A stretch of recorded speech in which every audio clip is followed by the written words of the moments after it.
Shoot, shoot, let's start the show.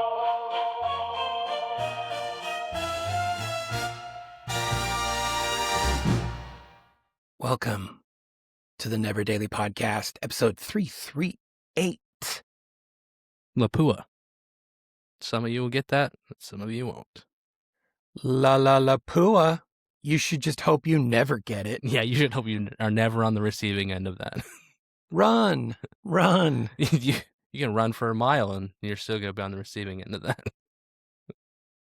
Oh, la pua. It's a Thursday. We brought some music. We brought some stories. We brought some stuff. Wanted to shout out to 100-year-old, the Harlem Globetrotters. Ooh. Turned 100. Have you ever seen the Harlem Globetrotters? Not well. I might have when I was really young in Seattle. I think I might have seen them in Seattle, or was it Chicago? I can't remember, but I can't remember if I saw them live. I've seen them a lot. Like growing up, there was always like Globetrotters TV specials and stuff, and they were always like on cartoons and stuff. And so, yeah, I saw the Kmart version when I was a kid. Like there was like I think they only toured like the West Coast, like the Western United States. But it was kind of like, it was kind of like the dollar store version of the Harlem Globetrotters. They just went to way smaller venues. Like they went to mostly high schools and stuff. And so I saw them at our local high school when I was like maybe 11 or 12. It was really fun though. Like they put on a really good show. It was funny.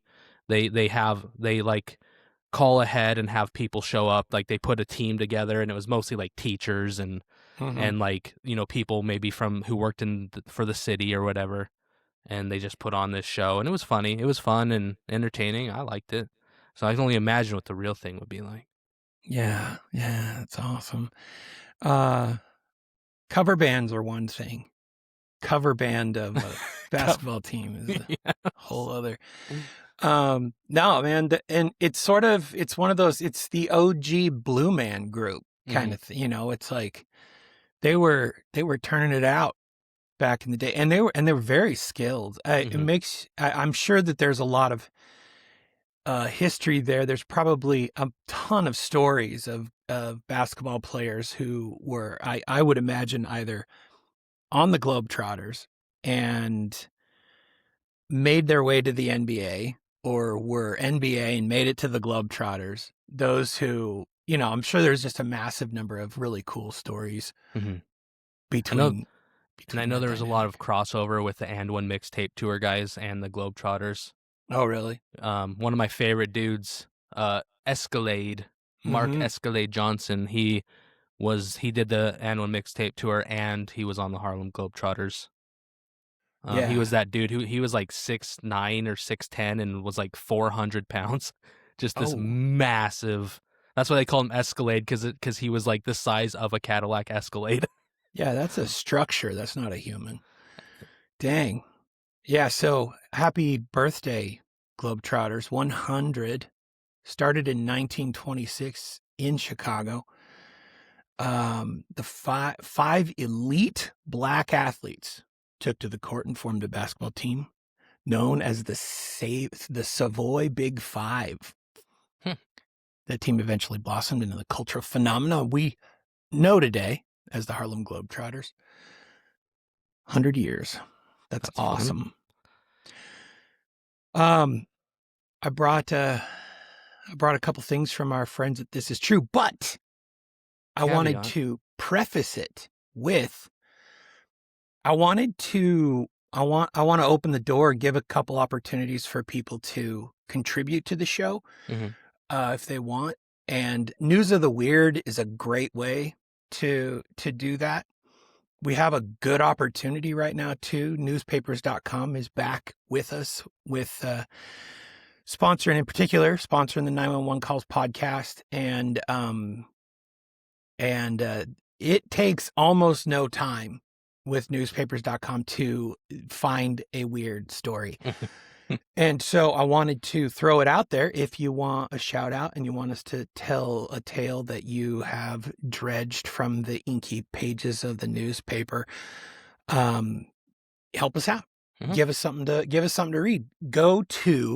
You can go to 1159media.com/newspapers and jump in to newspapers.com. Think of the weirdest word. Think of the weirdest phrase. You can even, I dug in this morning and I was looking for weird stories and I thought, okay, which towns, which cities have like, very historied pasts with weird.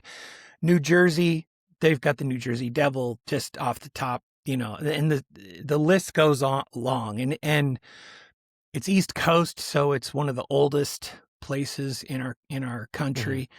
And so I started just like New Jersey weird was my search term.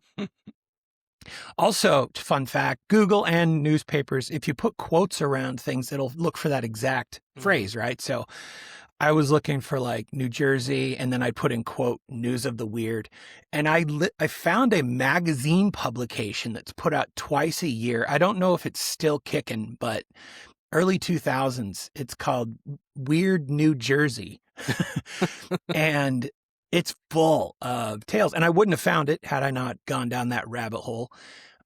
So if you want to do your own weird searches, remember the quotes trick, looking for a weird phrase. I did one the other day. It was like, only in his underpants or something like that. And I was blown away. Like I dug deep. I dug weird and like did some really weird quoted words just to see, has that ever come up in a newspaper? And 9 times out of 10, yeah, several 600 years worth of newspapers on newspapers.com. Yeah, you're going to find something. So if you want, we'll give you a shout out, read your thing, read your discoveries on the Neverdaily. If it's weird enough and creepy enough and lines up, I'll even read it on the 911 calls podcast. Anyway, 1159media.com/newspapers. And you can actually get 20% off if you use the discount code 911 calls. If you want to subscribe, and I use it in a million ways. I've mentioned it before, but I actually use it as a supplement to birthday gifts now. So like I will, for friends and family, I will go and dig up an entire history of their past, like youth, where like I did it for my dad a little while ago and found all of these newspaper articles of when he was a boy and he was like on a debate. He was on several debate teams. He was really he was on several baseball teams. And a lot of this he'd totally forgotten about.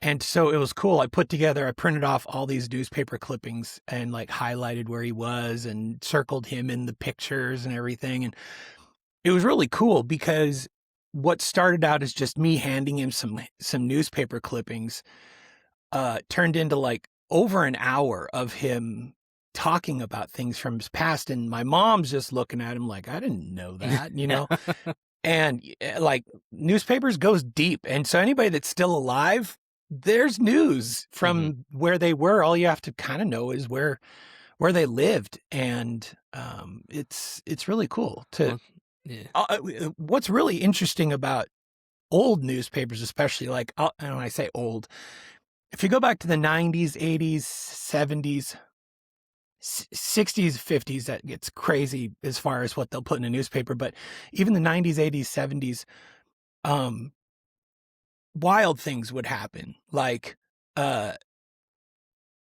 someone would donate to like a local politician or something, or a local government and something like that. And the newspaper would print entire lists of the names of people that donated. And like, no one would want that today, but you can find out some amazing stuff about people. The newspaper often would write articles and not tell people they were in it even, so like there were times where I've done this for people as a gift and they're like, I didn't even know I was 9. I would have hung that on my wall. How did I make it into the newspaper and not know about this? So pretty cool. 1159media.com/newspapers. Anyway, were you ever in the newspaper? Can you think of any time in your past where you were in the newspaper? I think I was, but I can't remember. Like, it would have been when I was like in middle school, or like, I mean, 3rd or 4th grade, 5th grade, because it would have been 5th grade because I had a teacher that would make me write essays because she thought I was a good writer at the time, and like I won a couple competitions. Oh, really? Yeah, I won a couple. Like, I think I won like $500 in 5th grade just from 3 or 4 different essay writing competitions put on by whatever. Now, And, you weren't ever you never lived in Canada. Your mom did. Mm-hmm. So were you born and raised in Hurricane? No, I was born in Sholo, Arizona. Sholo? Yeah, so the whole town was literally won in a poker game, and it was Sholo. Whoever has the lowest card wins. And this dude won the whole town with the deuce of clubs. So the main drag in town is called the deuce of clubs. Really? Like, that's the name of the road. Holy crap. So and it's the closest hospital to Snowflake, where I grew up.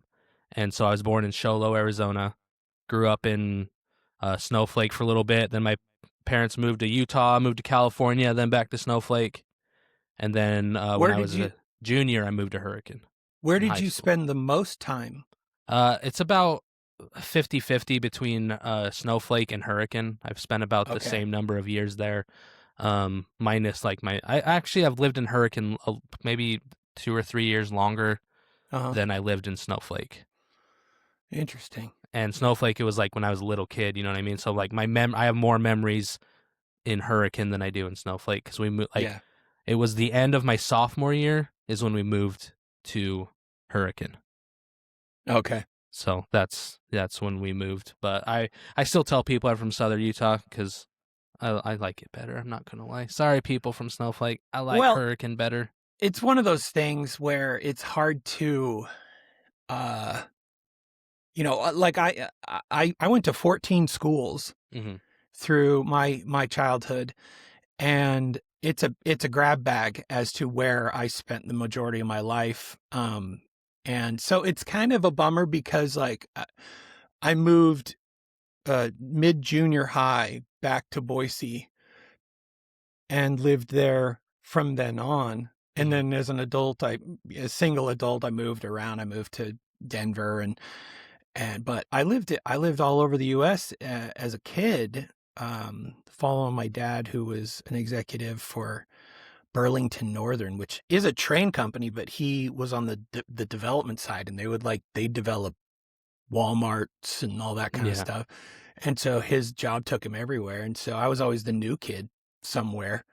And so I can't really hang my hat on any place, but I have really fond memories of more lengthy stays in some places than others, like Issaquah, Washington, and Kirkland, Washington, Redmond, Washington. I lived in those for a stack of years. And then Springfield, Missouri was a very short period of time, relatively speaking, but like it's imprinted on my mind because it was like my Mark Twain age, like Huck Finn age. So I really just got tattooed with that surrounding and everything. Chicago, was wild and expensive. And like I'd say, like other than like my cousins, I don't really talk to a lot of people from Snowflake because I have some cousins that grew up there. They like live next door to me. Like all my friends, like my my best high school friends, which I'm still friends with most of them today, like are from Hurricane. So that's kind of like where I'd say, like when people say where are you from, I say I'm from Southern Utah, I'm from Hurricane. And even though didn't move there till I was 16, 17 years old or whatever, 16 years old. Yeah. So. Yeah, I don't know. I love the history. I love the discovery I don't know. It's fun to, on my own self, I had a memory dredged up. I was looking for myself in Washington, and I found a newspaper article where I was mentioned several times because it was this like um Pilgrims Day parade celebration, and we did this like play, and I had like a million lines in it. And I was just part of the play, but I had a million lines and I didn't really realize how many lines I had. And I read the article and it's all like, the article was talking about how impressed the writer was with this little kid and how many lines he had. And I wasn't like reading it off a script. Mhm. And I was like, dang. So I impressed the local journalist, I guess, with, I don't know, it's crazy. So, With your skills. yeah. I background checks too. It's fun. You can use newspapers for background checks. I just found your marriage Oh, so date. I was in the newspaper from You being were. married. Yeah. You got married in May. Mm-hmm. So good job. I'm pretty sure my wife's dad literally called the newspaper to tell them that. Yeah. Because he's all about that kind of. My wife's dad's all about that kind of stuff, like newspapers, and he has, we're like, oh, I haven't told anyone I'm moving. Oh, you're telling people now? Yeah, because I was literally about to say I'm going through all my stuff because I'm moving, and I found, Yeah. and I found like some newspaper clippings that my wife's dad had literally saved for her and given to her, like a stack of newspaper clippings. Oh, really? Because he would always like make sure, he's all about like his history and genealogy and keeping a history of everything and everyone, and so he would always try to get people in the newspaper, and then when he did, he would always give them the copy, and not just his family but other people too, and like that's kind of like his little, he likes doing that for fun, and Yeah. so yeah, it's kind of cool. I will say there's more on your wife in the newspapers than you. Yeah. There's quite a bit actually. You can dig for a little while on her. Mhm. That's fun. It's creepy, but it's also it's cool. I think the thing where it borders is finding things that people just forgot about. That trophies that you had on a shelf for some win that you had and you kept them for 8 years until you were too cool for your old kid trophies, and your mom hucks them because who wants them anymore? But an article from the past kind of brings it all back, and I don't know, it's fun. I love it. It is fun. Anyway, I got some news, more news of the weird for you to hit you with. Titled "Egg on His Face." The 1983 James Bond film Octopussy centers on a fake Fabergé egg being swapped in for a real one and used as part of a smuggling scheme. Last year, Fabergé created a James Bond licensed special edition Octopussy egg surprise locket. I'm glad they added surprise locket to the end of that, because it doesn't sound like a Fabergé egg if you were just to call it special edition Octopussy egg. But it's a surprise omelet. Yeah. So this one is so remember, it's Fabergé. So this is the company that makes, like, historically hundreds and hundreds of years of Fabergé eggs. The history goes way back. This is a locket, so it's a necklace and pendant that's handcrafted in gold, enameled, and set with 183 diamonds and 2 sapphires. The surprise on this is that the egg opens to reveal an 18-karat yellow gold octopus nestled inside, adorned with white diamond suckers and black diamond eyes. One of the 50 that was made will set you back around 19 grand unless you stop in at a participating jeweler. asked to see one and then surprise swallow it and try to Oops. leave, which is what an unnamed 32-year-old man allegedly did in Auckland, New Zealand. He didn't get far, though. He was arrested in the store and taken to a hospital for a quote-unquote medical assessment, Yeah. said Police Inspector Gray Anderson. Some poor cop was assigned to monitor the man until the item Appeared. emerged. Yeah. Took 6 days, just in time for his court appearance. So this whole story is really about one kind of appearance or another. And there's just nothing like pooping into a strainer or Oh, look, colander. there's the octopus. Wow. Found that. So fun fact on top of fun fact with that one, I didn't know that I didn't know Fabergé was still kicking as far as like the jewelry part of Fabergé. I know there's other, I don't even know if the Fabergé that I know as a company is the same Fabergé. I would assume so, but I don't know things. Anyway, yeah, discovery upon discovery with that one. Here's another one. That thing you never say on a plane. Side story. I remember the day. So, okay, let me think. When I went on my mission to Alabama, we hadn't blown up any buildings with planes or anything yet. And we were rolling right along and everything was happy. And everybody could hug you at the gate. Mm-hmm. You could go all the way to the gate with your loved ones and hug them as they got on a plane. And I remember that. And I remember that when I was a little tiny kid. Yeah.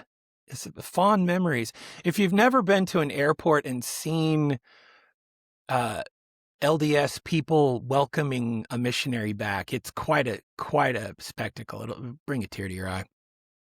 If you know what you're looking for. Mm-hmm. You just look for a big mob of Mormon people with signs. Yeah. Welcome home. Yeah.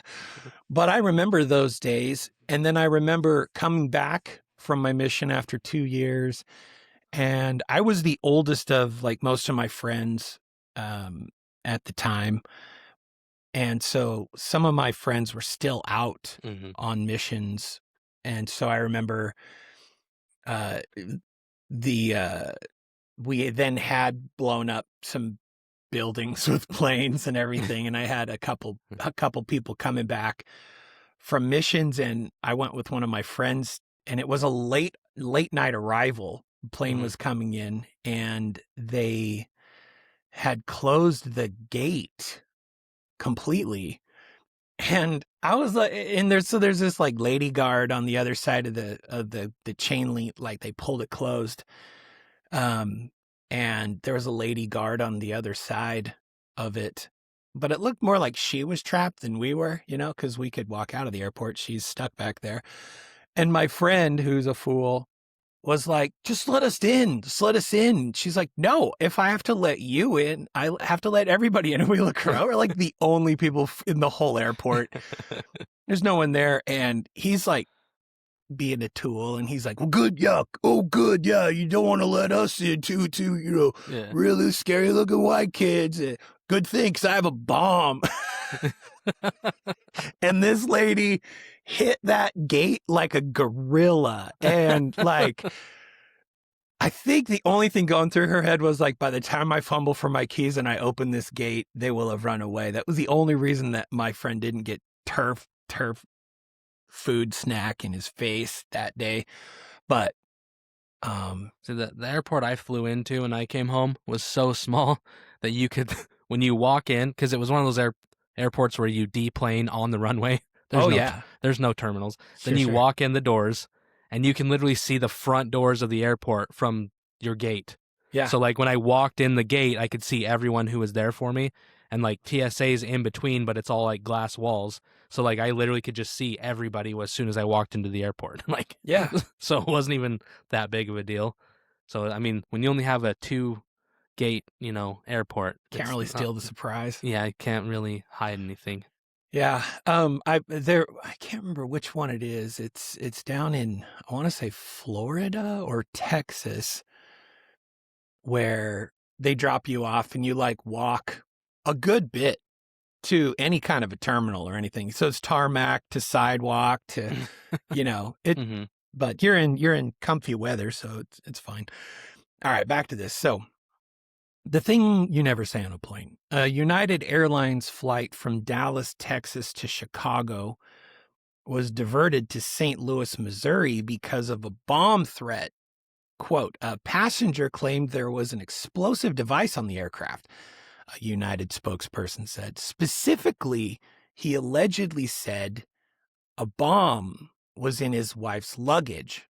Sniffer dogs in St. Louis swept the plane and found no bombs. The flight was allowed to continue to Chicago, minus the passenger who'd allegedly made the threat, who was arrested. The marriage has since crashed and burned, though.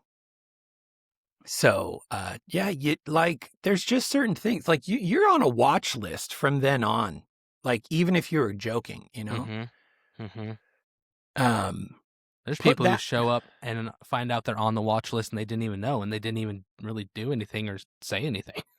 yeah. Also, like, to me, that's the ultimate sign of like the untrained civilian is how selfish are you?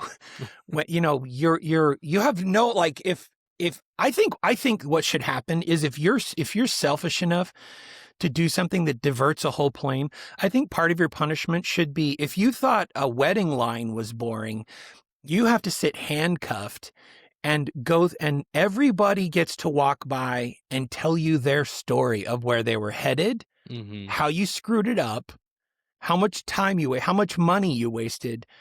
And somebody's sitting there taking a tally of every businessman who lost a deal because they didn't make their connecting flight, every party that was diverted.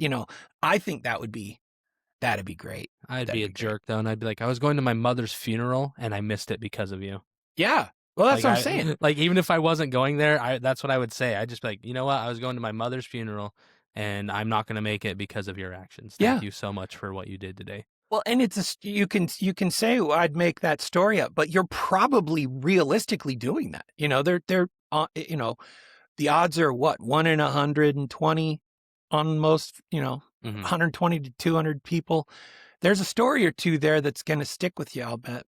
Hmm. And then I think also, if you divert a plane like that, you should be, there should be like a whole, like a 1,000 email newsletter spam list that you get signed up for. That you can't unsubscribe You can't, from. yeah. And because I don't know, it's happened to me before. Like, people will just go and sign you up for just the worst newsletters you could ever think Oh, of. I had It's someone crazy. give my number to the Democratic Party. Oh, I've been signed up for the Yeah. DNC several times, and talk about Talk about annoying as shit. terrible. Like, they're literally like an appendage. I don't know if you would say they're connected, but an appendage to government operations. But I've never been part of a newsletter system that is more difficult to unhook from than a politician, because especially if you get signed up for the RNC or the DNC, that list is not just, it's sold Yep. to other politicians. Mm-hmm. And so you end up on a myriad number of lists. And I finally figured out how to make it so that you can't get signed up to any list. And it's a comfortable place to be now with that knowledge. But yeah, no, it's mean. It's super mean. Mm-hmm. Here's another one. Put that in your pipe and smoke it. Marijuana is thought to be particularly helpful to control nausea, which is another word which I wish didn't mean what it meant, because what a beautiful girl name, Nausea. This is my daughter Nausea, and my other daughter Chlorine. I just some words just sing. Anyway, marijuana is supposed to help you with nausea related to cancer, chemotherapy in particular. So as recreational pot is legal in more and more states, the number of habitual pot users is increasing, which also I believe, well, I used to think habitual pot user was a misnomer, but I've heard people say, no, it's a thing. I don't know if you get addicted to the substance as much as maybe the lifestyle that comes with it or routines and whatnot, but as pot use is increasing, and so is cannabis, hyperemesis syndrome, uncontrolled vomiting. So the medical name is so long, it's now dubbed scromiting. It's a combination of the words screaming and vomiting, which is the worst kind of vomiting. If you've never seen somebody scream and vomit at the same time, it's worth recording. It's obviously quite miserable, sending sufferers to the hospital, trying to self-medicate with more pot, just prolonging the agony. Stats show emergency department visits for the condition are up as much as 10 times, which sounds like a lot. But if you're living in a place where you had one scromiting encounter in the last year, that means there was just 10 more. There was the 10 next year. people. Yeah. But in a place where there's, 200, that means there's 2,000. So statistics, right, people? Doctors don't know why some people suffer CHS, which while others don't. Like, some people just never have the problem. But the only way to stop it is to stop using pot. So to cure scromiting, there's just one prescription: cannabis. Zing. It's classic. Got him. All right, I'll give you one more. Titled, Yes, It Does. This may not sound sick, but I've always wanted to come upon something like that, and luckily it was months old. So that was nice, a caller told radio host Elliot Segal. In a wooded area near a former tent city in Frederick County, Maryland, Joseph, quote unquote, Joseph, had found a corpse. Quote, "Tell me you called the police," Segal said.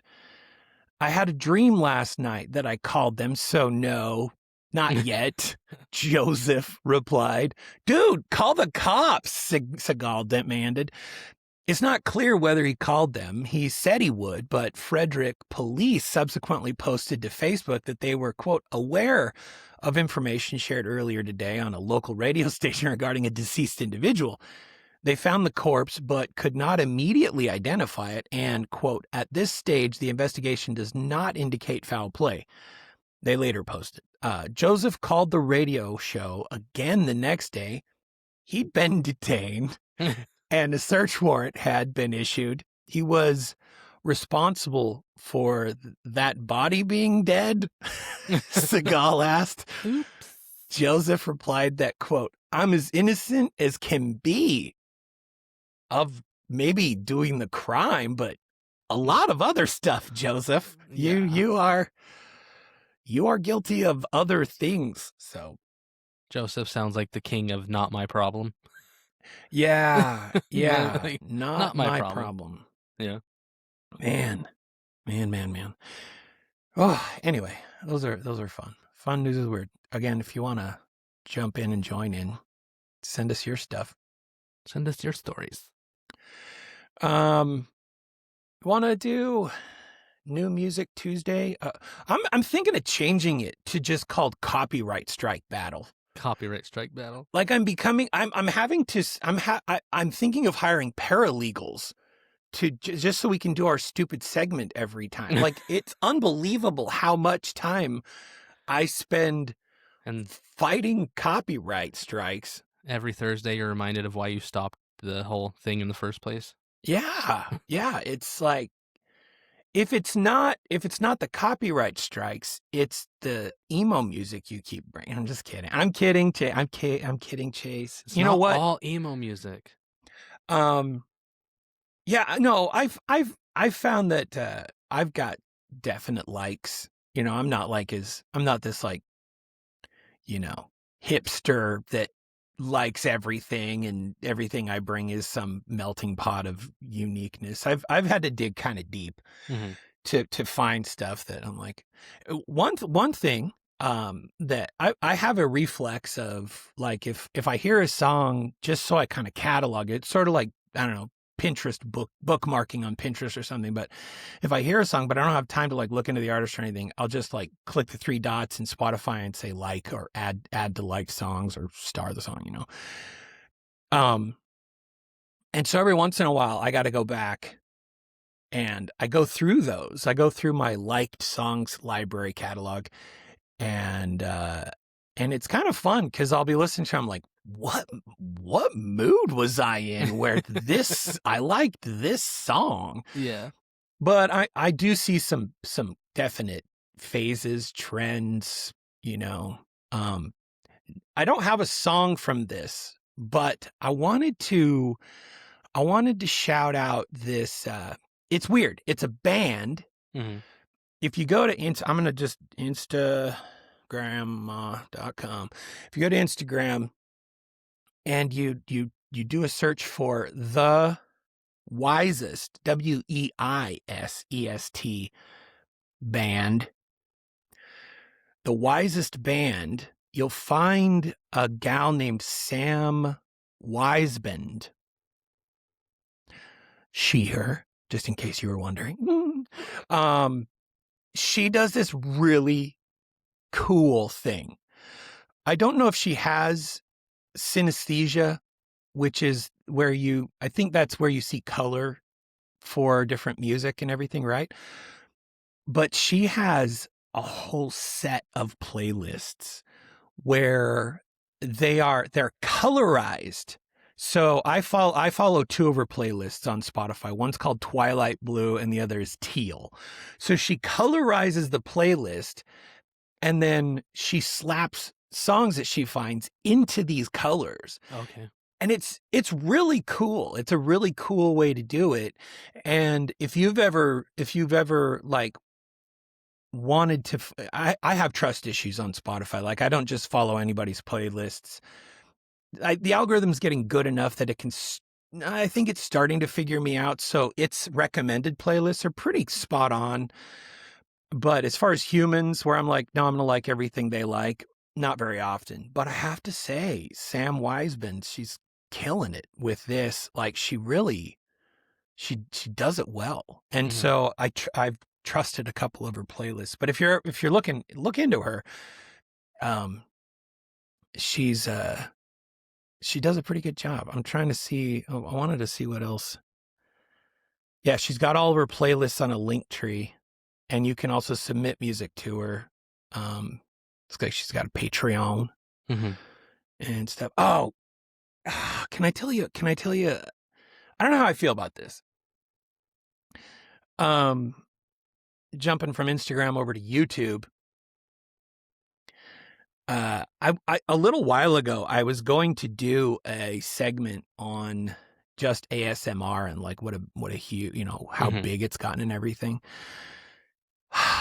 And there's this one gal I is in my list of ASMR playlists, and her name is Ting Ting ASMR. And if you're wondering, that sounds like an Asian lady, you're right.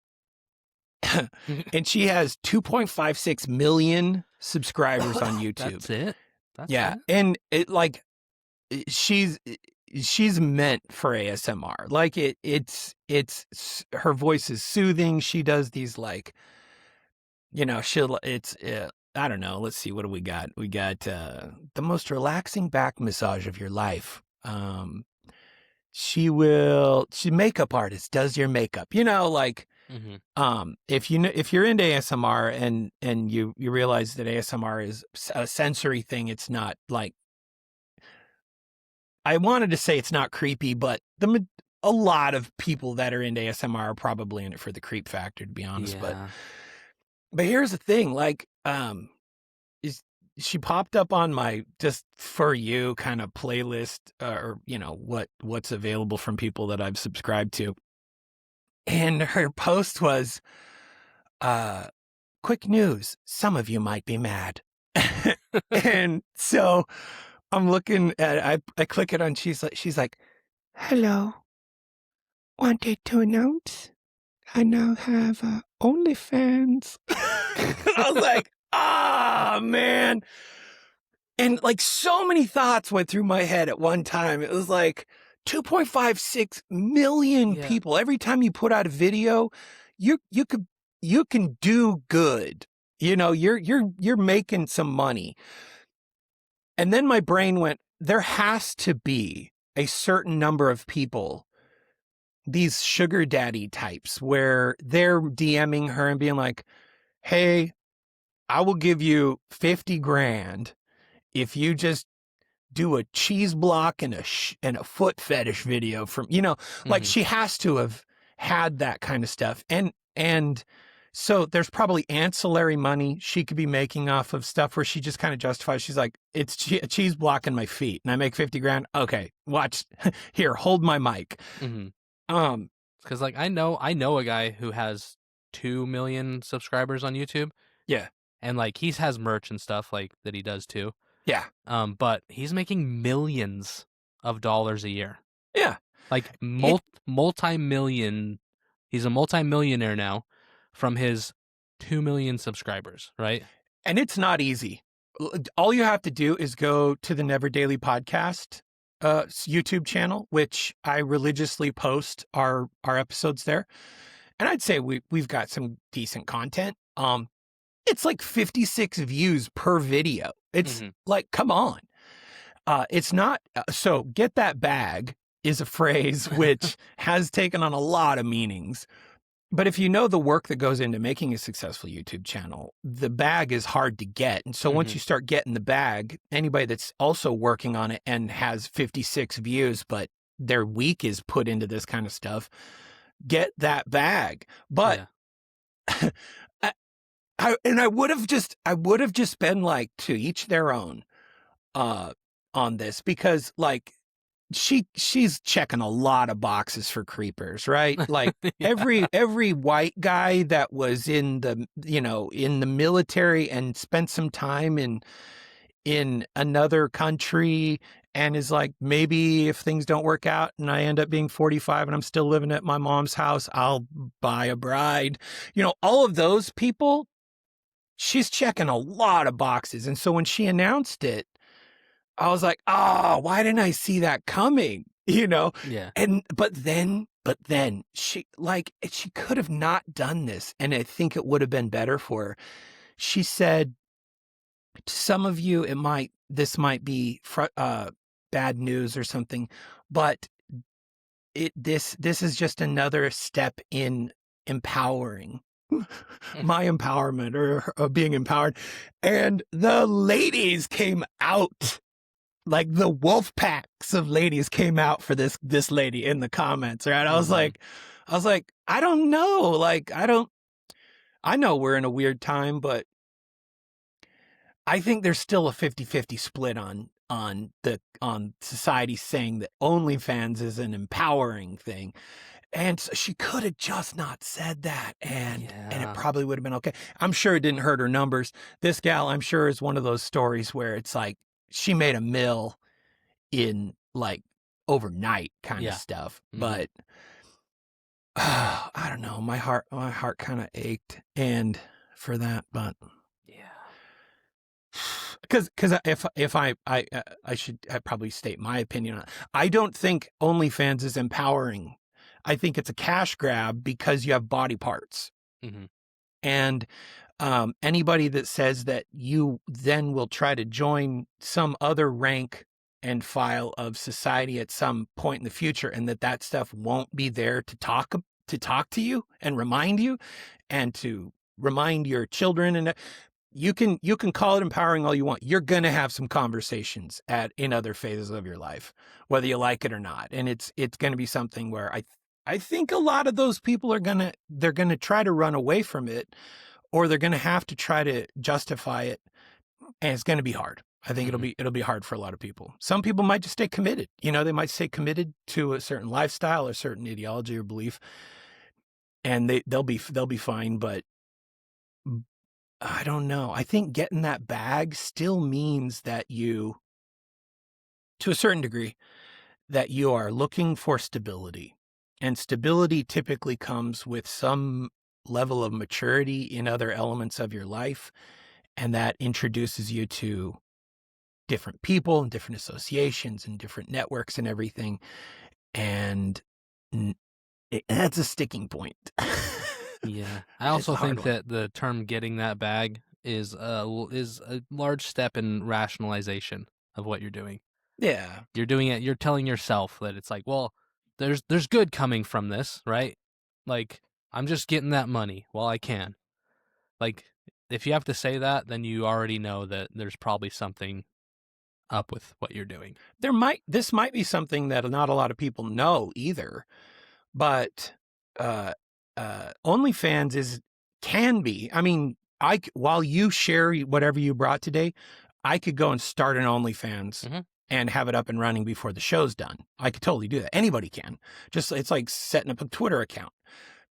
But there is a whole industry of managers Yep. who are seeking talent. They're talent managers, and they're seeking talent. They're advising, and these people identify big hitters out in creative spaces, and they're constantly consulting them on whether or not OnlyFans or how they could leverage an OnlyFans and everything. So this isn't a bespoke. I've got nice body parts. I'm going to start this thing. If you have any traction in any other realm, another one that's really kind of popping up and popular is if you're an attractive female comedian.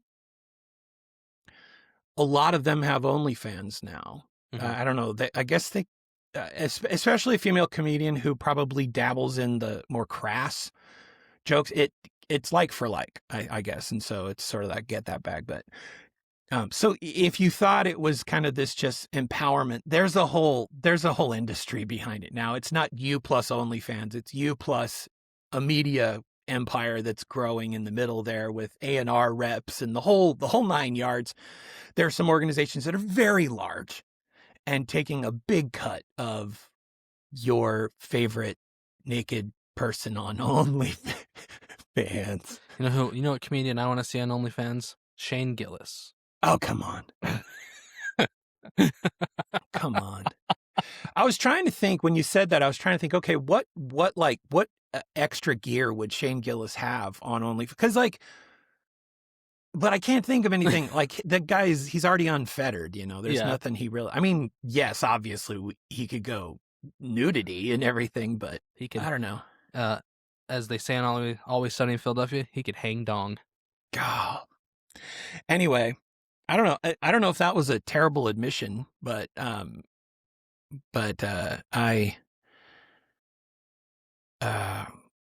don't know. I'm a fan of ASMR, but that happened, and I was like, oh. And then I kind of started thinking, I was like, I wonder if this is common.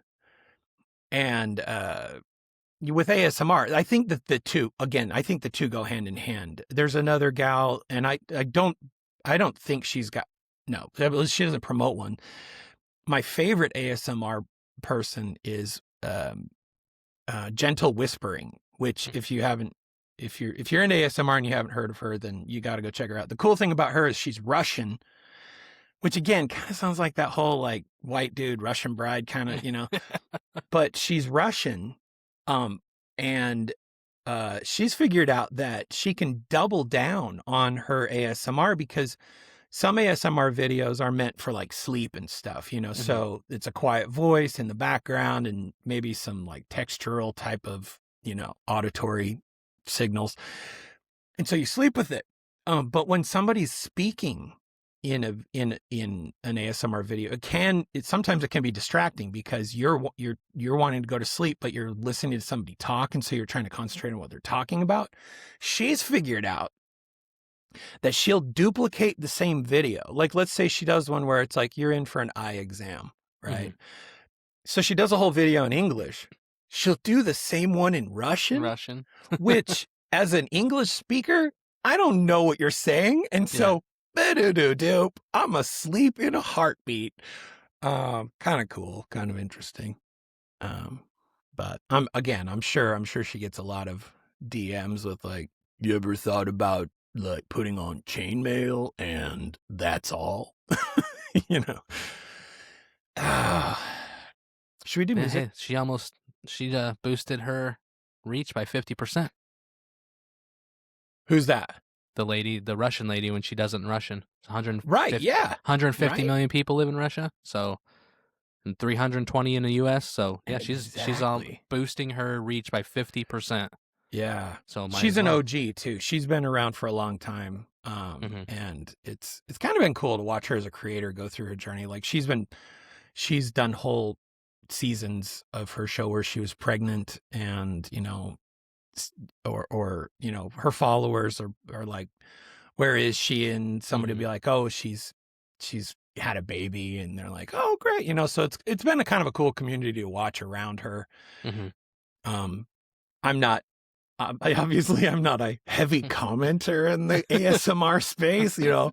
I use it to sleep. I'm not there to like jaw on with people, but it's cool to see. It, you know, kind of makes it's all relative. Like in our creator space, you know, we have several thousand, you know, on Patreon, but then not all of those are paid. There's a bunch of free lurkers, you know. Yeah. So it's all relative. But anyway, should we do music? Let's do it. On Tuesday? Thursday. New music Tuesday and Thursday. Okay. Yes. See. So what did you bring? So I brought an emo song. No, I didn't. This song is actually a cover. The original version is a rap song. So, I mean, kind of technically I'm bringing 2 rap songs back-to-back weeks. But this is a punk version, a punk cover of it. I like this version better than the original. The original, I think the mastering kind of bothers me. I was telling Sam about this before we hit record.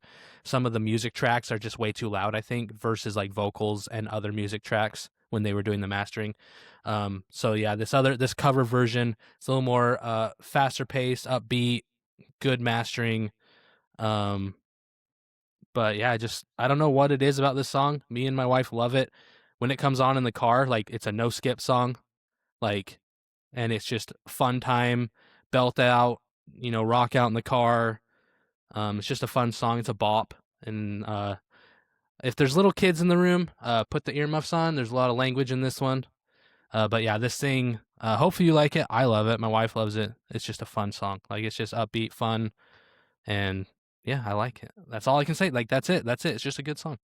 Point North. Point North Hammer. is the band who does the cover. Yeah, the original one is, oh crap, it's Nothing Nowhere is the original. Nothing Nowhere is the original.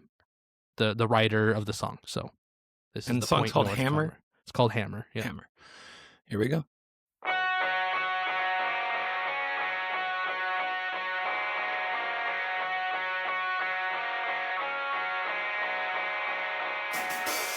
I did it all on my own, no promo. I got fans getting tats on my logo. I remember when nobody came to my shows, but I kept coming back like a yo-yo. In high school they would laugh, try to label. Eating lunch with nobody at my table. Everyone they used to doubt got a day job. I just made a few stacks off a merch drop. It's about time if they go and take me serious. If you're not feeling this, you're probably delirious. I'm low one, yes I'm low one. They can never be me, cause I'm a rainbow.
And that was a cover of Hammer by Point North, originally by Nothing Nowhere.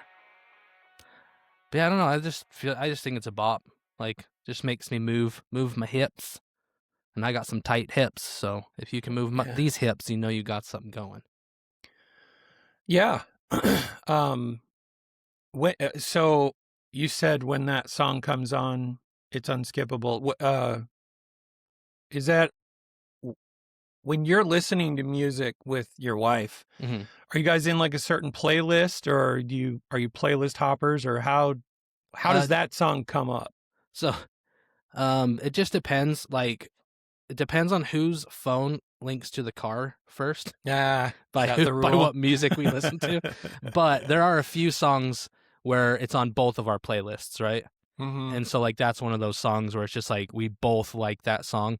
Like there's a lot of music I listen to my wife hates. There's a lot of music my wife listens to that I hate. But there's some where it's just like we both like it. It's a good song, and it's just it's just a punk poppy bop. Like I mean, it's simple. Like it's not like there's no like it's not going to win any awards for music theory and composition and solos and all that stuff. But it's just fun and energetic. And when you're in a car just driving around, it's just one of those fun songs to just kind of headbang to and have fun with. And yeah, it's just one of those kinds of songs. Nothing special, nothing awesome about it. It's just like it. I've realized my household is full of irony and a bit of hypocrisy, if I'm being honest. I probably mentioned this before, but if we're headed somewhere, like if me and Justine are headed somewhere with the girls, we'll jump in the car, but I'm usually in the passenger seat. I mean, there's times where it's a default that I'm driving, like long trips. Mm-hmm. It's always me. It's always me. I love a road trip. I can stay awake. It frees her up to hang with the kids and everything like that. But if we're short tripping it, for one thing, I don't know what happens, but I can get anywhere. I can get anywhere on my own. Put me in the driver's seat of a car with two little girls and a wife. I'll miss every road. I'll forget where I'm going. Like, it's just the way it goes. So like there are certain things it's a default pattern. I'm in the passenger seat. Mm-hmm. But there are hard, fast, some rules. We typically don't listen to my music in the car because nobody's interested. Like no one, right?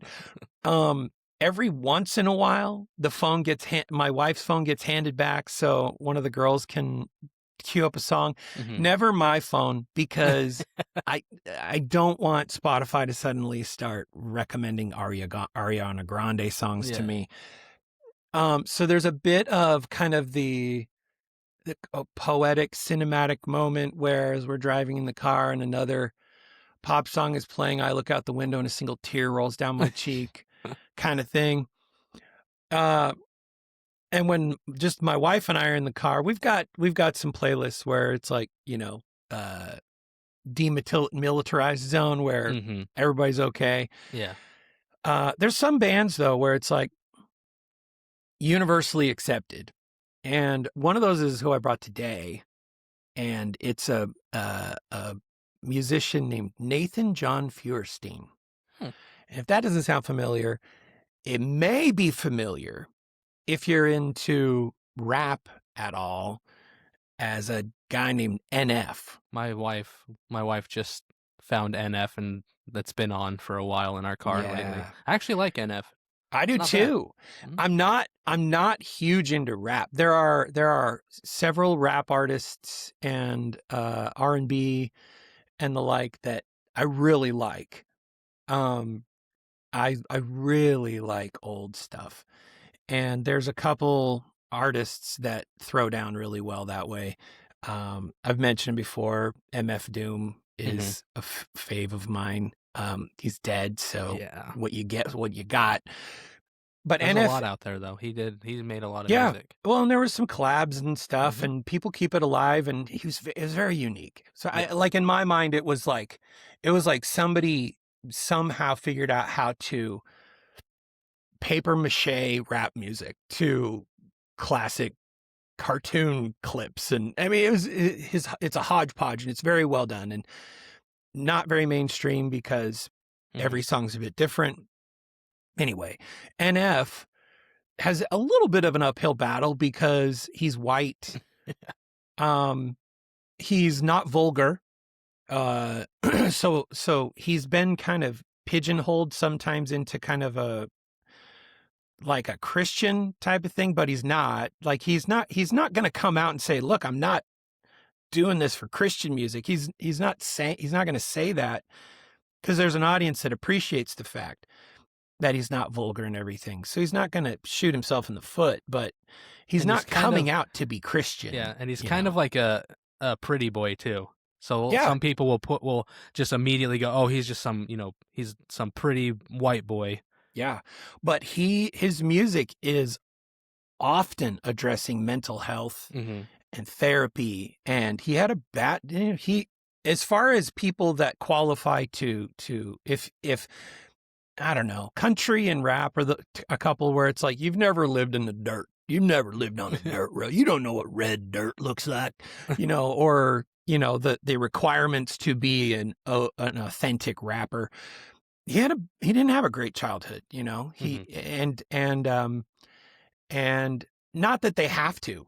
I think anybody who really possesses an interest in that's kind of like saying, "What, you never grew up in the Baroque era, so you can't play classical music. You can't perform it." Come on.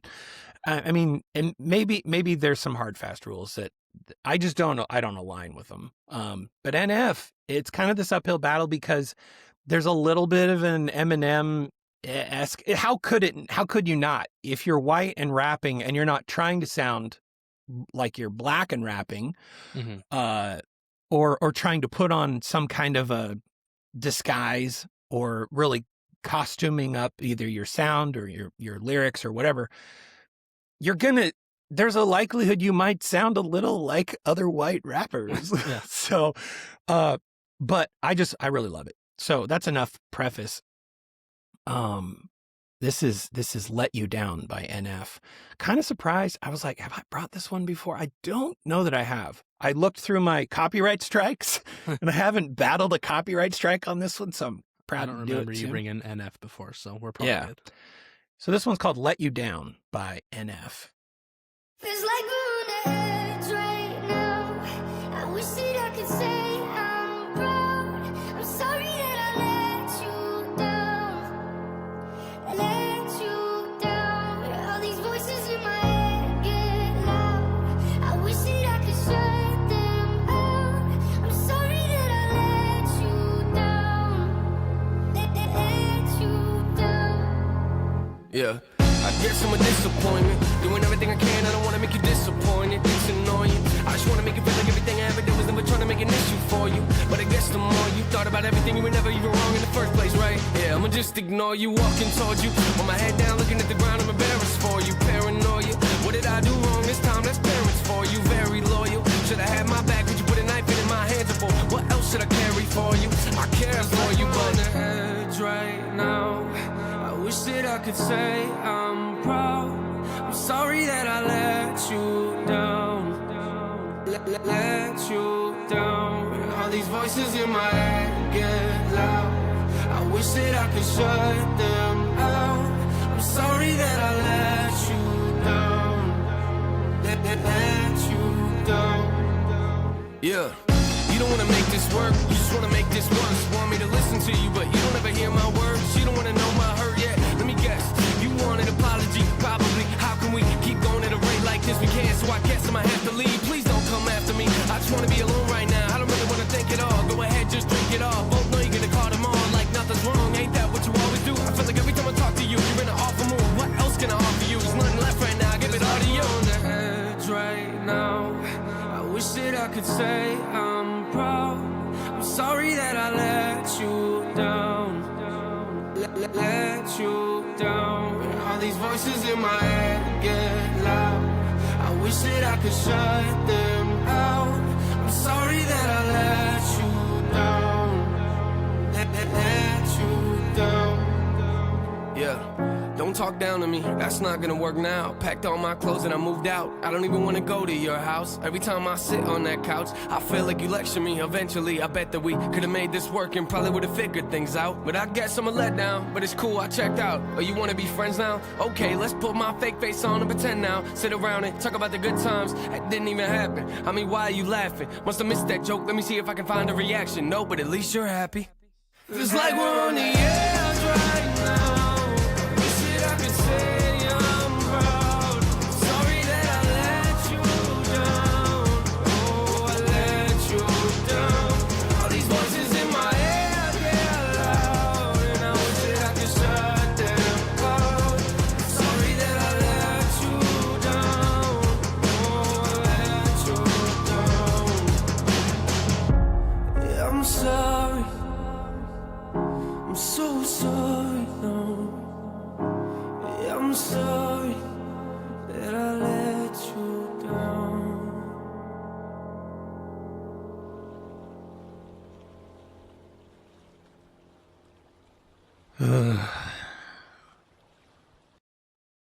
I like that one. It's a good one. My question is, so in the music video, is that his future self? Is he apologizing to his future self, or is that a man who lost his son? Because I can see it going both ways. Yeah, and I've kind of wondered the same. I think it's probably yes is the answer. Yeah. I'm not sure, but yeah, you know, and I don't know. Yeah, I like it. I like all there's only a couple where I'm like doesn't really hit. Mhm. But my wife likes it. My wife, it's one of those rare artists where they're like, I'd take the girls to that. You know, Yeah. we got some little pop head girl, you know, little tiny, like, you know, they like anything that wears pigtails. But no, I like them. I like them. I like it. What? Hey Chase, Hey. Hi. what did you bring today? I brought a cool little story. It's called The 335 Years War, the most polite war nobody knew was happening. So I was reading about wars the other day, you know, light bedtime reading, all the blood and guts and mud and stuff, and I stumbled across what might be the most ridiculous conflict in human history. It's called the 335 Years War, like you said, and let me tell you, this thing makes every other war look like they were trying way too hard.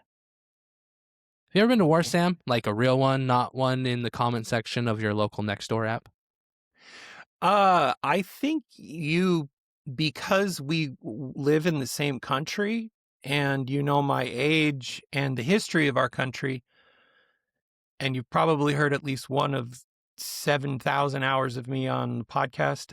I think you know the answer, which Hey, is the French no. Foreign Legion takes everybody. You could have been Sure in the Legion for a does. minute. the answer would be no. I have Oh, not okay. been to war. So, picture this. 1651, and England is tearing itself apart in a civil war.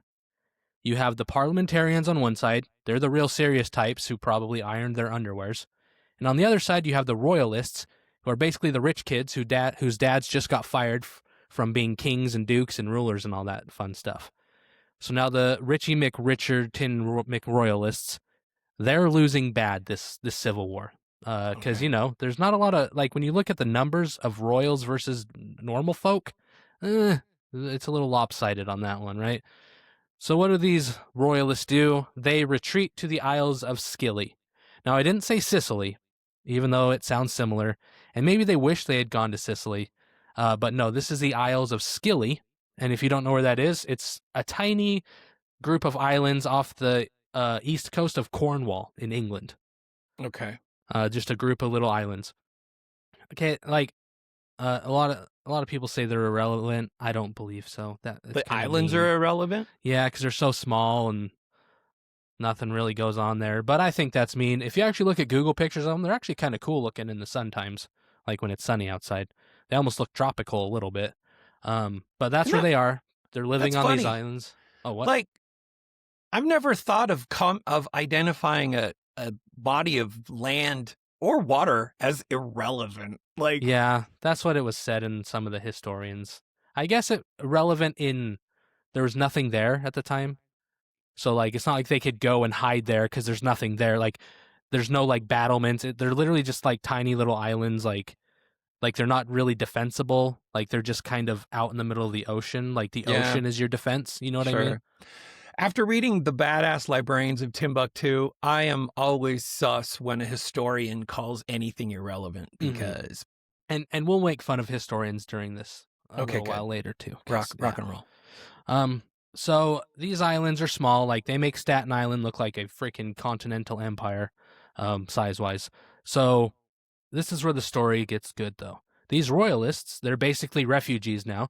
They're sitting on these tiny islands thinking, well, we lost everything, and our king's head is probably going to get chopped off. So what should we do now? Like, what's our future look like for us?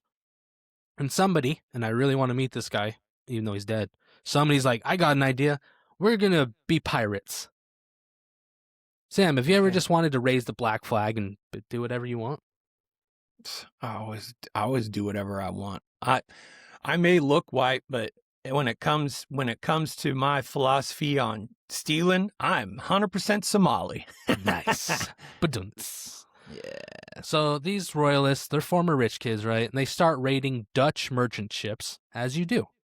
Now, the Dutch at this time, they're trying to run a respectable shipping business, trying to make that paper, get that bag, as you would say. They're shipping and selling goods all over the place. They have cheese to transport, tulips to deliver, windmills to, I don't know what you do with windmills, but they had them and they shipped them to other people. Then here comes these English royalists in their little boats, wearing fancy hats and frills that they can't even afford anymore, and they start stealing all the Dutch cargo like they're cosplaying as Captain Jack Black Gooseman. Now, the Dutch are understandably annoyed by this. All their stuff's getting stolen. So they send out their ace in the hole, Admiral, and I love this dude's name, Martin Harpzoen Tromp. Can we just appreciate that name? Admiral Is it Tromp? Tromp? Tromp. Admiral Martin, Maarten, Harpertzoon, Harpertszon,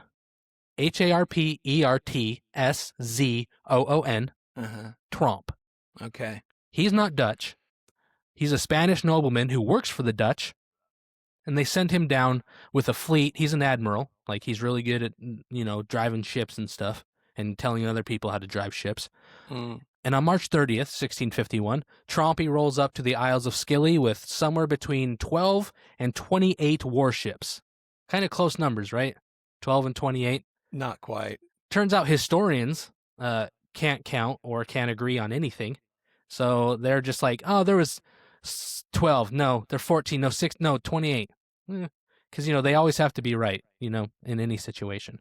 So Trompy Tromp shows up to the little islands and demands reparations for all the stolen cheese and windmills and everything else that they stole. He wants it. He either wants it back or he wants the money for it. And then he awaited their response like a gentleman. The royalists, who at this point are probably down to like eating seagulls and drinking rainwater, they tell him to take a hike. They tell him to F off. So Trompy Tromp does what any reasonable person would do when a bunch of broke-ass pirates on tiny islands tell him to get lost. He officially declares war on the islands. Not on England, mind you, because most of England was controlled by the parliamentarians, who were actually on the Dutch's side in this case. No, he declares war specifically on the Isles of Scilly. So, now there is some debate about whether Tromp actually had the authority to declare war, but he did that shit anyways. Okay. And to be fair, he did have a legit commission, meaning he could declare war. Well, but some historians are like, well, he was just making it up and he really couldn't. No, he could do it, despite what the historians say. You ever declared war while having zero authority to do so? No, but I've had it done to me. Yes, you have. So Trompy Tromp, the warmonger, even though he's not, he's just a dude doing his job, trying to get paid.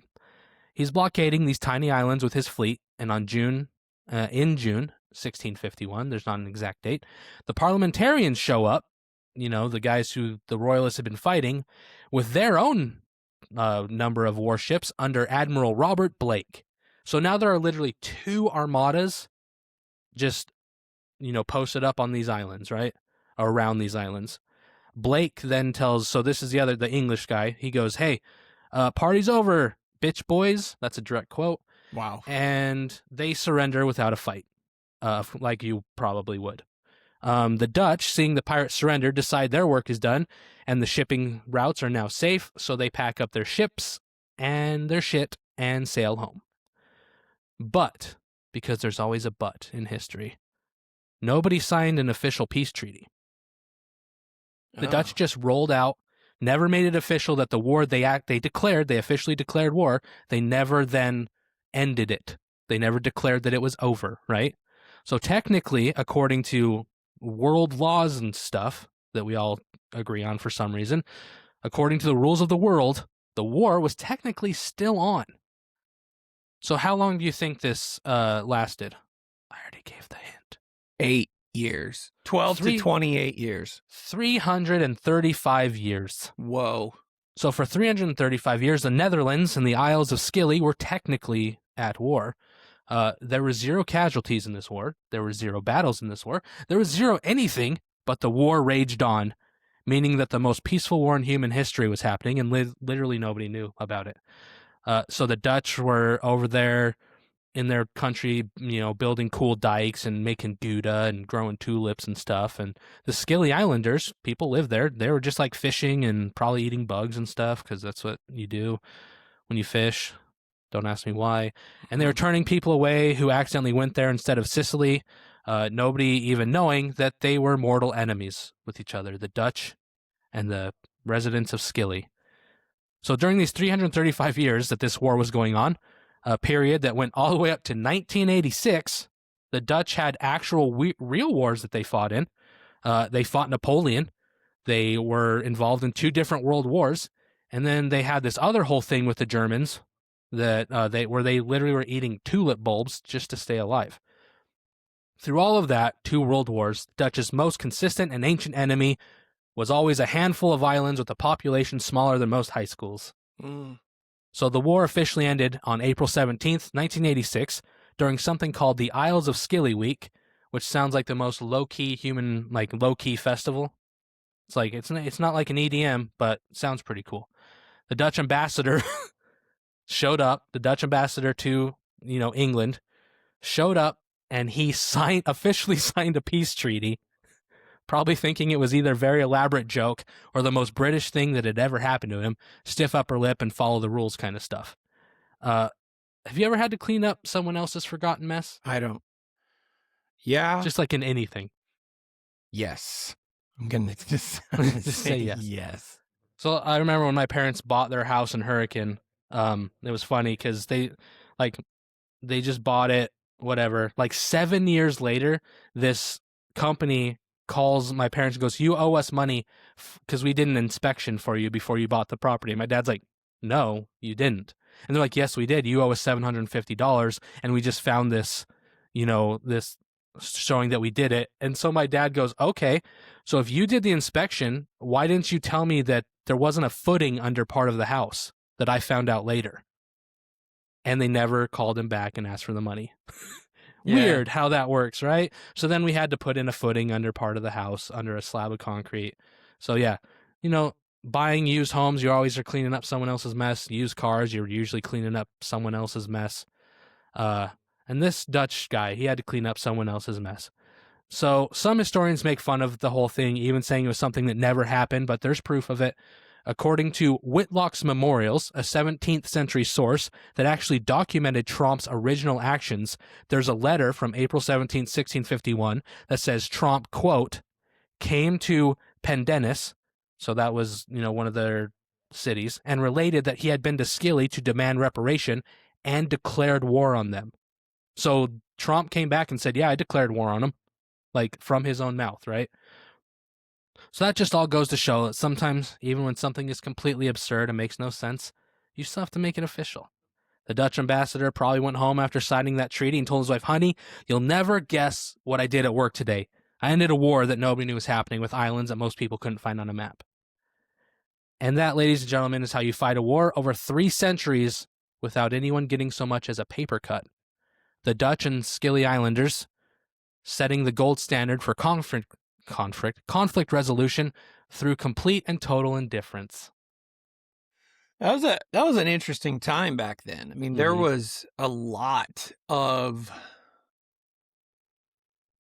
that was the Dutch, the shipping powers back then. Mhm. There was some serious power.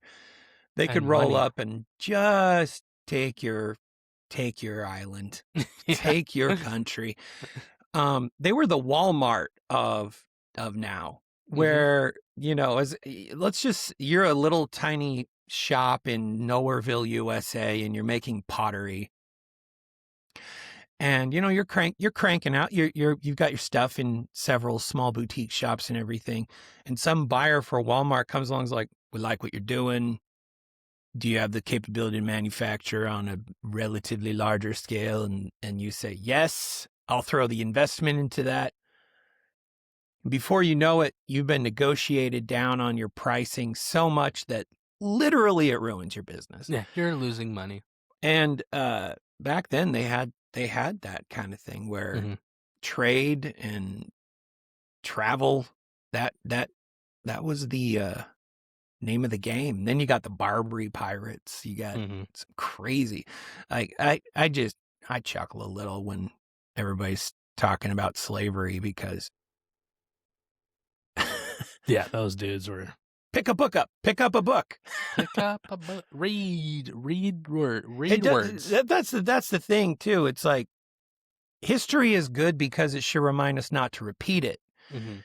History is not meant to tell us who's the worst and what it's not meant. We should always hate when history is horrible. Yeah, and we should not just cherry pick from history, because a lot of people like to cherry pick and say, "Oh, it's been done before," and then leave out the fact that it failed miserably and went down. Just like communism in general, socialism in general, you can't point out when it worked, right? But they always want to stop right before everything falls apart and say, "I have a plan that will change that ending."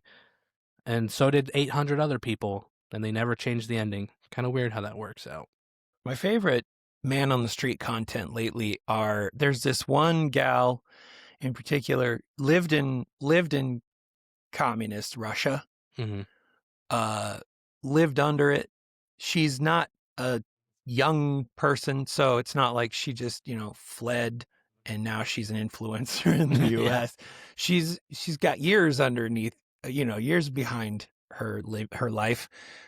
And she goes out to like talk to white ladies at a protest, or some socialist gathering, and she's like, tell me what you think is happening. And they'll blah blah blah, and she'll be like, well, I lived it. And these people are like, you can't you can't fix delusion. Like you can't reason your way through delusion. And man, it's fun to watch her. It's fun to watch her because what she's talking about is like real life. Mm-hmm. And these people are talking like about a Mattel packaged Barbie dream house versus Barbie sweatshop version of what they think history. It's wild. It's wild. It's like, but how quickly the white people like just dismiss the protesters will just dismiss her as like, well, it's not. Nah, it's not. It's funny. You don't fit our narrative. Leave.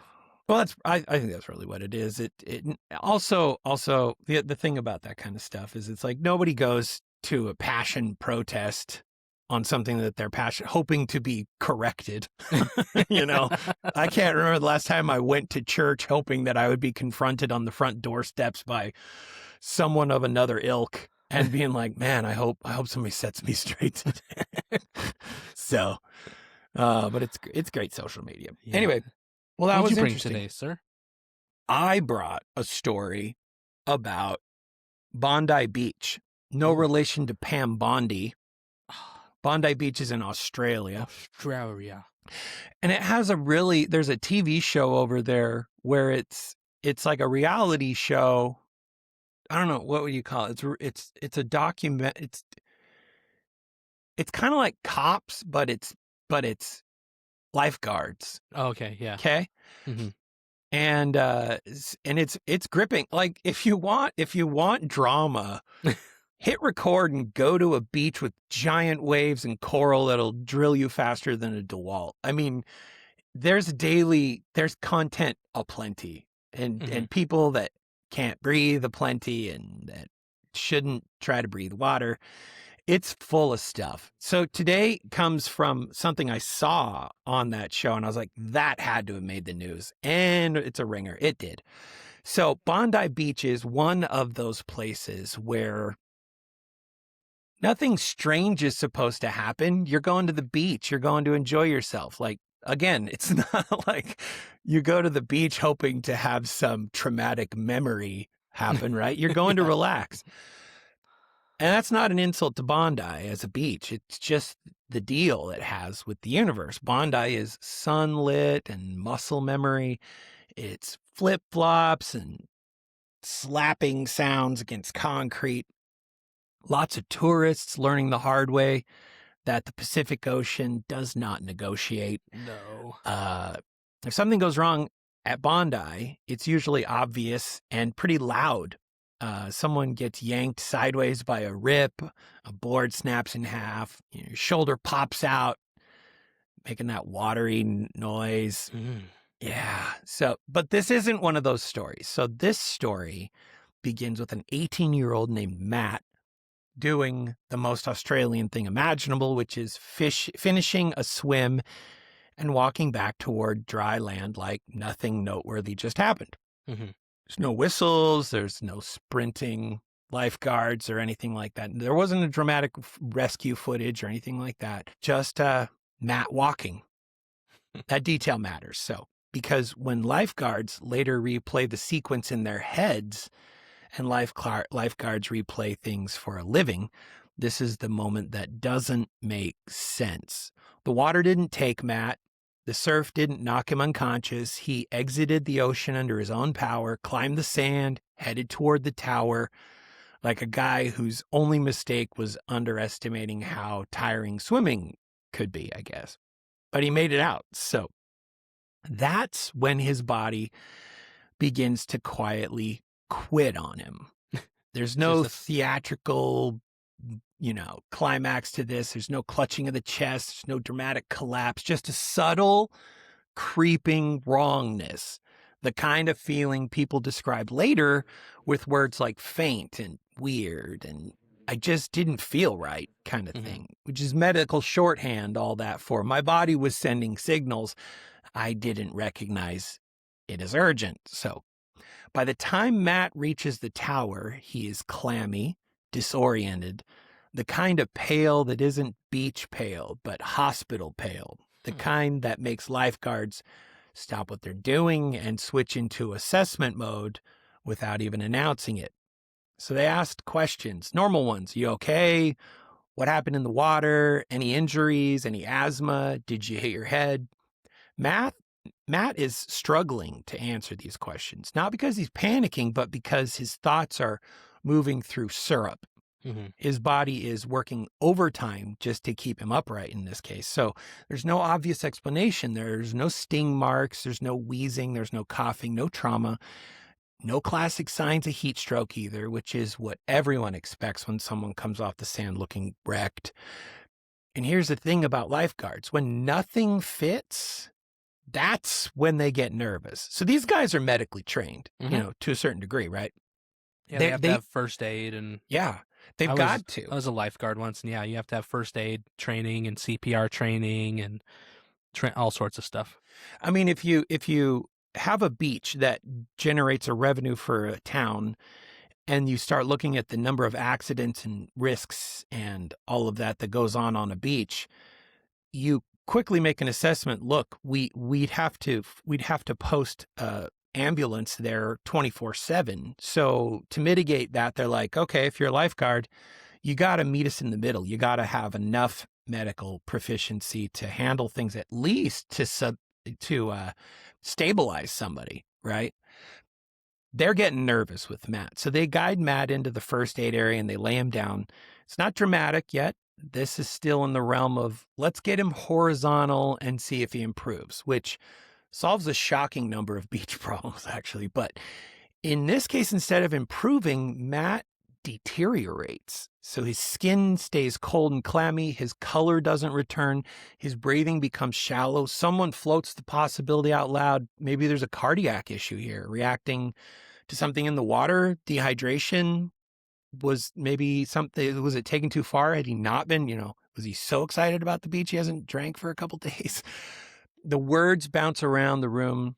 Nothing's sticking though. So then without warning, Matt stops breathing. There's a very specific moment in emergency care when a situation stops being a puzzle and becomes a command. This, in this case, is that moment. So 1 second they're debating the causes. The next second someone says the word that flips a switch. He's not breathing, that guys. Lifeguard Harry is on him immediately with a bag, valve, mask, and oxygen. There's no hesitation, no confusion. Breathing is not negotiable. If Matt isn't going to do it, they have to do it for him. So air is pushed into his lungs again and again and again. The room tightens, tone changes. This is no longer about figuring out what's wrong. This is about keeping him alive long enough for paramedics to arrive. So what makes it worse, and this is something experienced responders notice instantly, is how fast this all happens. So dehydration doesn't just shut down breathing in minutes. Mid-allergic reactions don't usually end in respiratory arrest. Even heat illness tends to kind of telegraph itself louder and earlier, honestly. So this collapse is super abrupt. Mhm. It's really aggressive, like someone just pulled the plug on Matt. They get his breathing back slowly. He starts to respond, his eyes open. He's conscious but wrecked, like someone who just ran a marathon they didn't sign up for. Lifeguards start over, questions again. They ask him about his medical history, something that explains this, anything. Asthma comes up, but it doesn't fit. So this wasn't wheezing or bronchospasm. This was a systemic crash, like Windows music, dun-dun-dun-dun. No. Then Matt says something small, almost casual, the kind of thing you could easily miss if you weren't listening hard. He says that when he gets cold, his body feels like it swells up. So that sentence lands differently in a room full of people who've seen a lot of things, because cold isn't supposed to do that. Mm-mm. Cold makes you uncomfortable. Cold makes your teeth chatter or complain. Cold does not, under normal circumstances, make your body react like it's under attack. So one of the lifeguards, Dino, freezes for Nice. half a second. Yeah, Freaking Dino. Yeah. So he freezes. He's not physically frozen, mentally. He remembers someone he knows, someone with a condition so odd it sounds like a punchline. Anaphylaxis to cold. He says it out loud, kind of a half question, half realization, and suddenly everything starts lining up. Matt didn't collapse in the water. He collapsed after it. Mhm. After the cold exposure, as his body rewarmed and his immune system finished doing whatever it had decided to do. That delayed timing explains why he walked out of the ocean and only began to fail then. His girlfriend, who, by the way, was on the beach the whole time, arrives as the ambulance pulls in. She'd seen him walk toward the tower. She assumed he'd gotten dizzy, maybe embarrassed, maybe dehydrated. You should go watch the Bondi Beach episode where this all plays out, because they record her as she's like finding out that she knows he went to the lifeguard tower and everything. But this gal is like, I don't know if like in her head, she said he didn't feel well and like he was heading there for medical help and everything. But this is his girlfriend. And she's like, I don't know. I mean, I don't know. I don't know. I mean, it almost seemed like she was like, oh, I guess if he doesn't wake up, then, I mean, I've been kind of meh about him anyway. So like, it was like the recording of her on TV would cause me to question whether or not I should still be dating this girl. She's like asking, like she's probably like asking him for the keys. She's like, so if you die, that way I can still get home. Seriously, I just need to know where the keys are. Yeah, 'cause that's more important. It's almost like she was like, well, can you give me your wristband in case I want another drink? So she learns in a few seconds of stunned conversation that he'd stopped breathing on a first aid bed. That's emotional whiplash. The jump from he just felt faint, which is what she said, to, well, we almost lost him, hits everybody. Not as much her, but yeah, whatever. Paramedics take over, oxygen monitoring, adrenaline, the medication that tells an immune system, stand down or else, right? Matt stabilizes enough to be transported. So at the hospital, doctors connect the dots fully. The diagnosis isn't a heart problem, isn't heat stroke. It's something he ate. Stings are a thing too, because sometimes, somebody can get stung in the ocean, especially in Australia, and not necessarily know it right away. In his case, it's cold. It's something called cold urticaria, a condition so rare that most people, including many who have it, don't realize how dangerous it can be until it nearly kills them.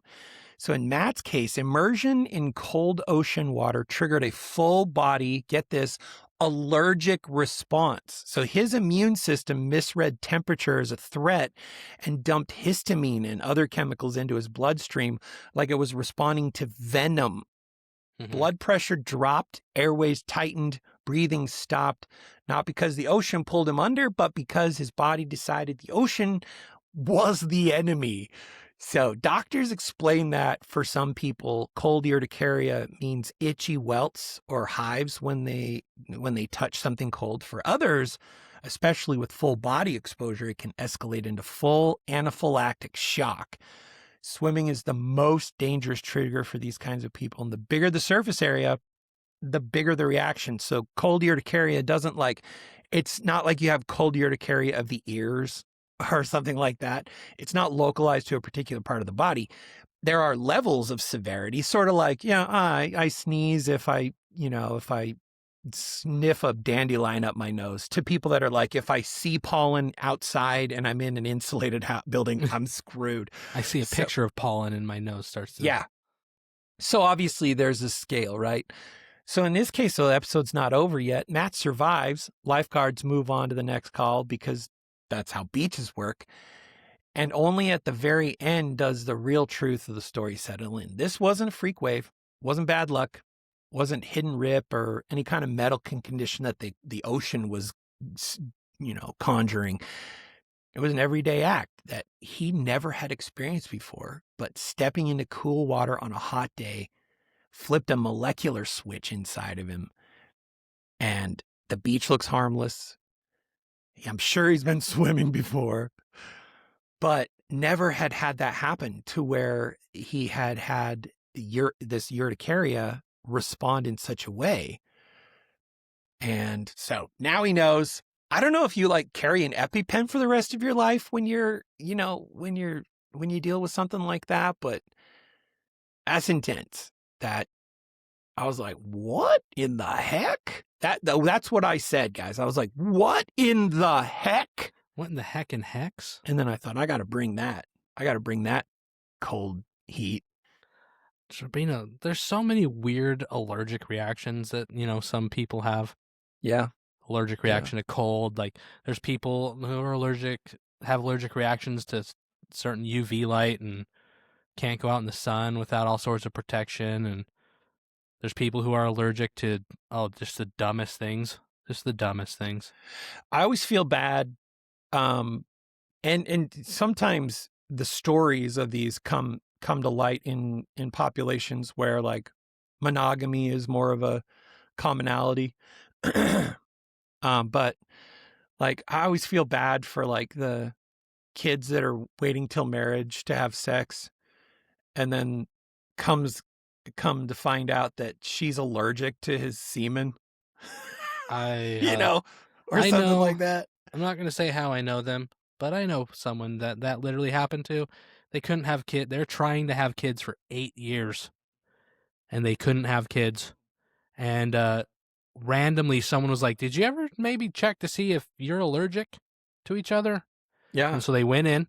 She was allergic to his semen, and so she had to be on certain medication that was like, you know, a histamine blocker type thing, and she had to be on it while they were getting pregnant. But as soon as she was pregnant, she could then go off the medication Yeah. as soon as like it was viable, right? Yeah. But before that, her body was literally attacking and killing his semen.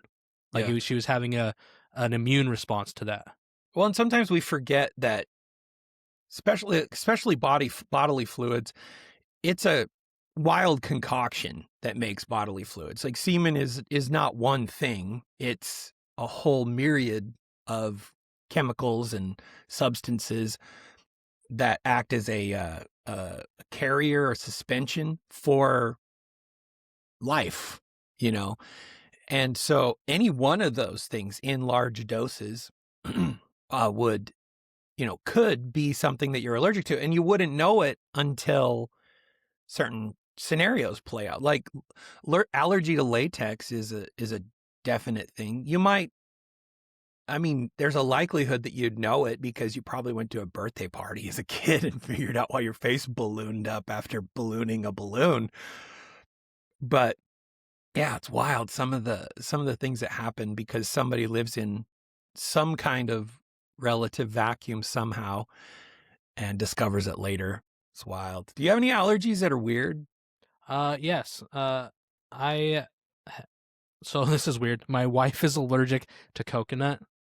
She can't ingest coconut. My skin, I have a very small allergic reaction to coconut. Really? I can eat coconut all day. I love coconut. It's one of my favorite like flavors, things like I love coconut everything. But yeah, if it touches my skin, I get a little bit of a reaction.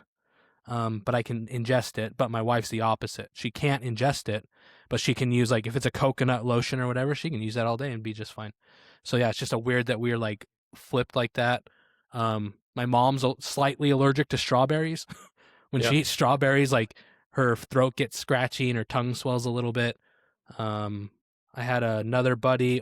He was allergic to avocados, like just randomly allergic to avocados. Yeah. Nothing life threatening, but like same thing. He would just like his throat would get all tight and he'd get coffee and his tongue would kind of get tingly and itchy and yeah, just weird. Like there's so many weird things. It's weird too how things come and go through your life. Like I know that a real common thing for women that have kids is like whole things that they dealt with or suffered from prior to pregnancy go away after they've had a baby.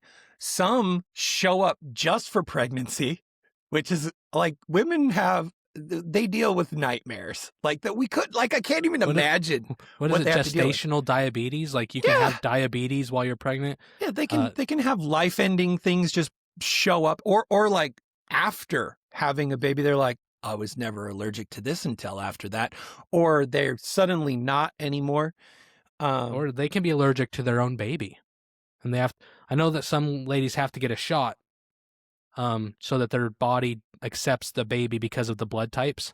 Oh, really? Yeah. So there's like a shot you have to some ladies have to get, you know, so their body doesn't try to like attack the baby inside. And so yeah, and I used to not be like I'm allergic to like certain pollens now that I wasn't allergic to before, like when I was younger. Like I've developed allergies like just from, you know, pollen allergies as I've gotten older. Yeah. It's just really like it's weird. Like allergies are just weird. I've been trying to consume more protein, so I've got bags and bags of protein shakes, and I'm realizing, and I don't know if I just dealt with it forever, but I have asthma that comes and goes, and like there'll be whole periods of my life where I'm like, I'm done with an inhaler, and so I'll just kind of power through for a month or so because it's very subtle, but it's like enough that if I go to bed and I feel asthmatic, it'll mess with my sleep enough because my body's just working hard enough. But it's never like enough that like it feels like a very weak man from a protest is trying to strangle me. You're a jerk. Stop saying Are you that. allergic to like the whey? No. So what I found out is because for the longest time, my wife's awesome. Like she makes herself a perk energy drink in the morning, and she makes me one. Mm-hmm. And I love it. And it's very nice of her. But I noticed something a little while, it was like a handful of weeks ago. I was like, why do I feel like crap on certain days and other days I don't? Mm-hmm. And she's like, you need to start tracking your consumption, like start tracking what you're eating and everything. I'm like, it's the same stuff every morning. And she's like, but maybe not. And so, I lo and behold, we started looking at it, and the mornings where I make a perk energy drink tracked with when I felt like crap. And I was like, what's this about? And she's like, well, how do we make it the same? I'm like, it's the same cup. It's the same. And she's like, how are you making it? And I'm like, I put it in, it's got collagen in it. So you got to put hot water in it first and blend it so the collagen melts or whatever. And then I'm like, then I put ice in it so I'm not drinking a hot drink. And then I pour milk in it.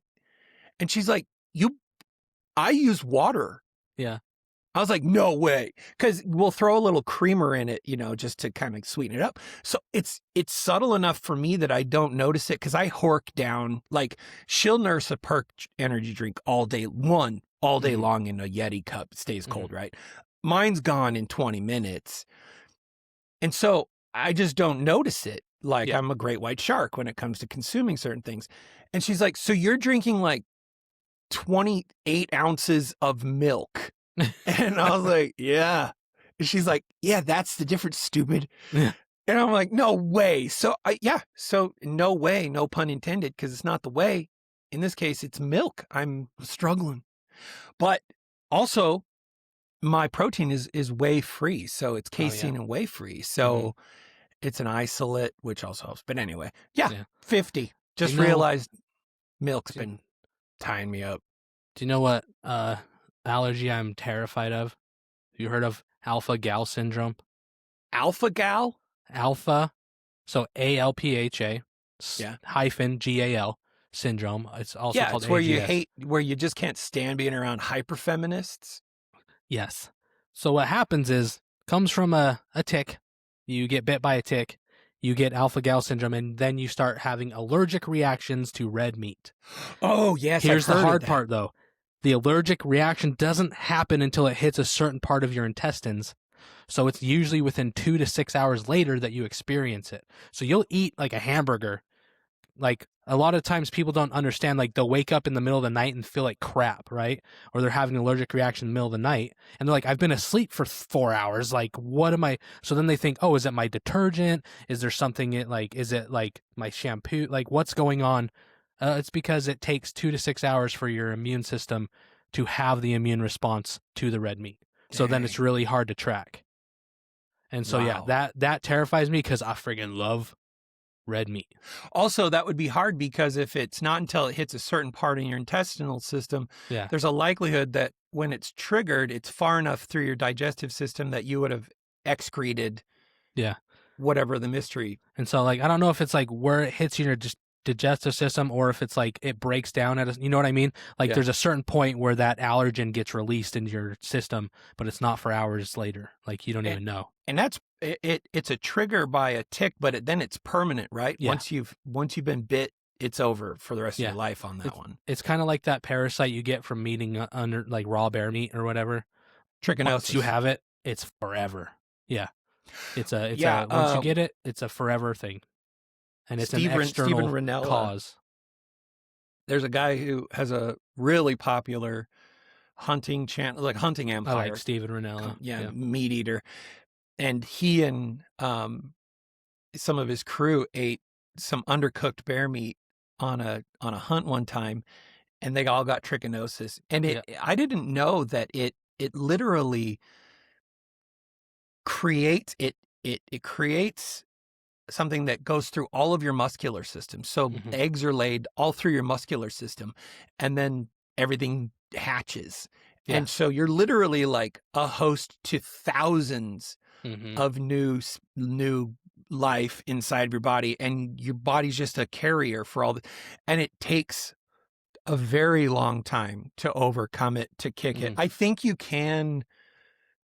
I think you die just from get it if used it's to not it is treated. what it is. Yeah. Well, you can. I'm pretty sure you can rid yourself of it.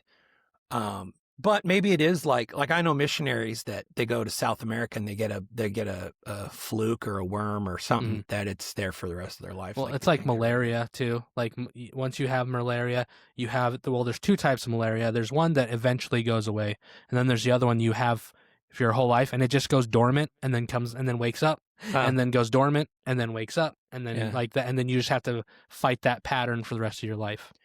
Sad. Malaria is another one of those girl names I wish I could use. Speaking of malaria, all like 3 million emails and documents, videos and pictures of the Epstein files were released. I don't know if you heard about this one. Speaking of malaria, Bill and Melinda Gates Foundation, really big on the malaria, right? They want to solve it and cure it and everything. Billions of dollars have gone into it. We haven't solved it yet. Bill and Melinda got divorced a good piece ago because, according to her, he's a giant tool bag. I can see that. One of the emails between him and Jeffrey Epstein is him begging Epstein, which I don't understand the dynamic between people sometimes. Like, this is a billionaire begging a pedophile ring guy for access to antibiotics so that he can give them to his wife. So Bill Gates can give them to his wife because he contracted VDs from Russian hookers. And there are emails between Bill and Epstein, or at least commentary within the emails. It might be Epstein recounting the stories in the emails, but Bill Gates is trying to score antibiotics from Epstein so he can slip them to his wife. So she doesn't know. So she doesn't have the ramifications, the repercussions of the VDs that he's gotten from Russian hookers. Like, that blows my mind. And I believe, like, if you were to investigate that a bit, there's something criminal in there, right? Like, I can't secretly source a drug and then give it to my wife without her knowing. That's a crime. That's illegal, yeah. But he will show up at Davos for the next whatever, sit on a panel, and she can go on a news show, which she has recently, and she's like, it's sad, it's gross, it's sad, he's a terrible person. Nothing's gonna happen. Yeah. The one I heard, and I don't know if this is true, like I heard it, through the grapevine, was talk about, did you hear about the Mormon girls? No. They were buying blood from teenage Mormon girls. And my wife's like, isn't that weird? And I'm like, yeah, because who's probably the most likely to be an actual virgin? Right. Well, yeah. Like, I mean, if you're looking for virgin blood, you'd go for the Amish or the Mormons. That's your best, that's your best bet, I would say, like, out of anyone, right? Yeah, probably. And so they were literally buying like pints of blood from Mormon girls to send to Epstein Island for whatever reason for it. That's crazy. But yeah, there's a lady. The video is her yelling. I would say speaking in Spanish, but she's yelling in Spanish. She was on the island, and the video was released a long time ago. But it came out, and everybody was like, "Okay, crazy lady. Okay, weirdo." But the video is her just in a panic. And I don't know the scenario. I don't think she was still on the island when the video was recorded, but there's this video of this lady screaming about them eating humans. And she's just screaming about it. And she's trying to get anybody to believe her. And she's screaming about it. And it just resurfaced the other day. And I was watching, I'm like, yeah, okay, some things are starting to connect here. But you get people like the OMG network, which is this network of secret hidden cameras where like a girl will convince some guy to go to dinner with him, and she's recording him, but he's like, he's a staffer at the FBI or whatever the thing is. But recently there was like a a person that works at the DOJ unbeknownst to him was recorded flippantly saying there aren't going to be any investigations, and it's like true. I will be surprised if anything happens, and I'm Just more because and there's more. too many people on both sides of the aisle that are implicated, and they're all in power, and they all can block stuff. And We so have it's- another Tea Party coming, in my opinion. We've got hope another so. Tea Party coming where we're just there needs to be an easily accessible linchpin for people to be like, oh, this is the thing, where everyone goes, why am I paying that tax again? No, I'm not gonna do that. And enough people do it where it's the only way to get the government to go, okay, fine. Fine, we're gonna fix the corruption or the fraud or fine, we'll take care of the billionaires. Fine. Because the only way they hear us is if the tax dollars stop flowing. And I'm really not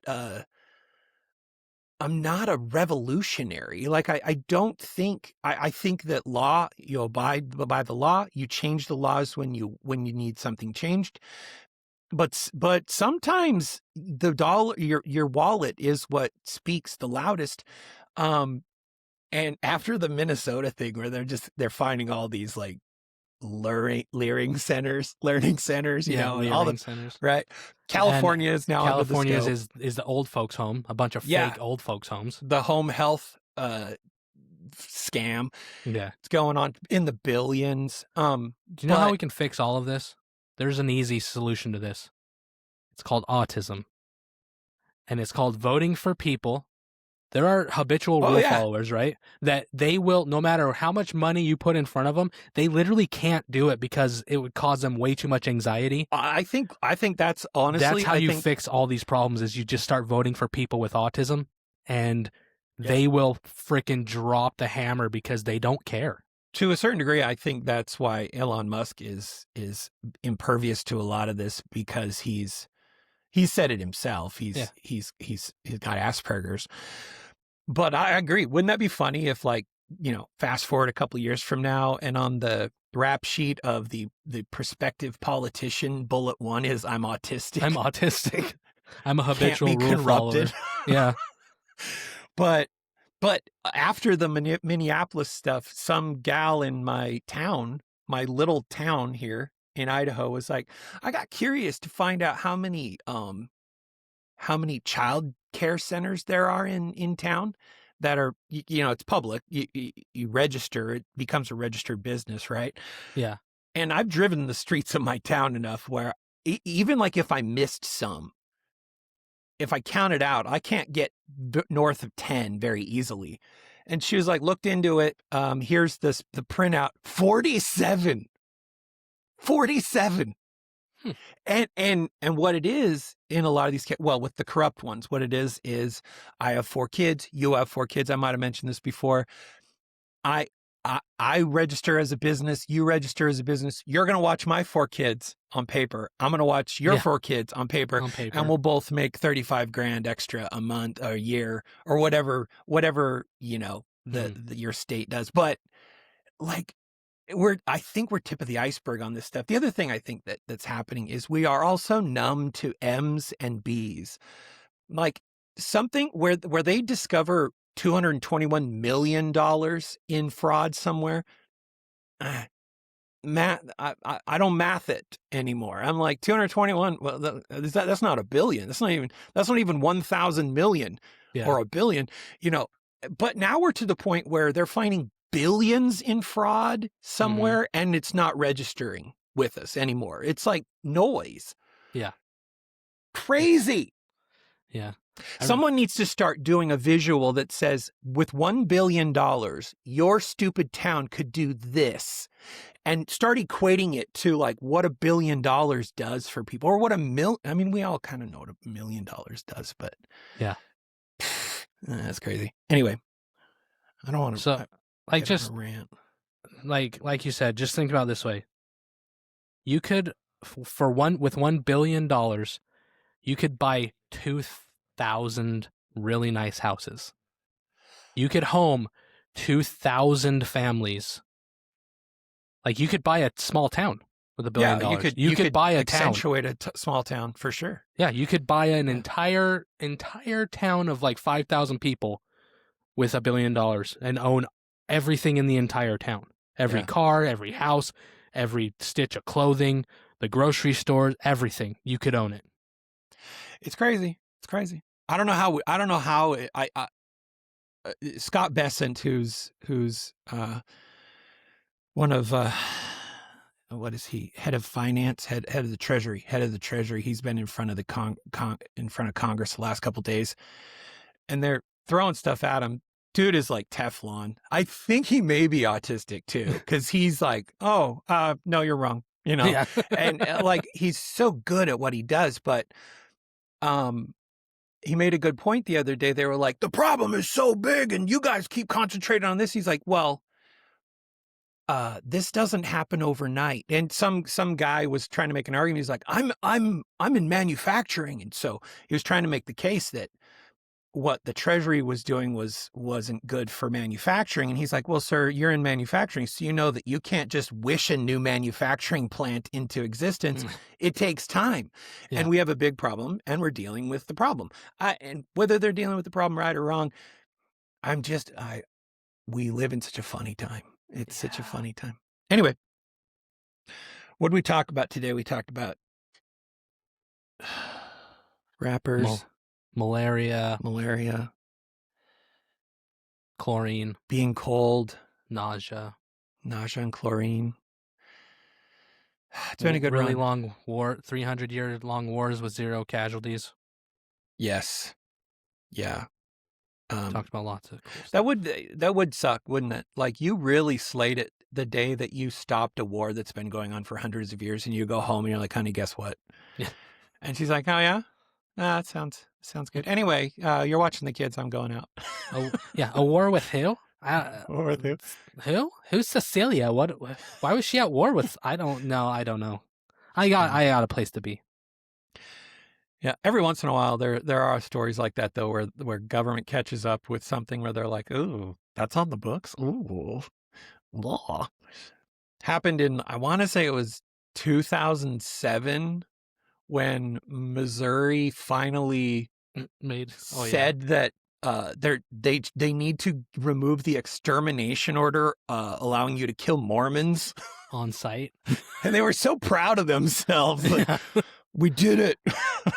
When I was growing up in Arizona, I remember learning in my civics class in junior high about like weird antiquated laws, and one of them in Arizona was it was still legal to beat your wife with a stick as long as the stick was smaller around in diameter than your thumb.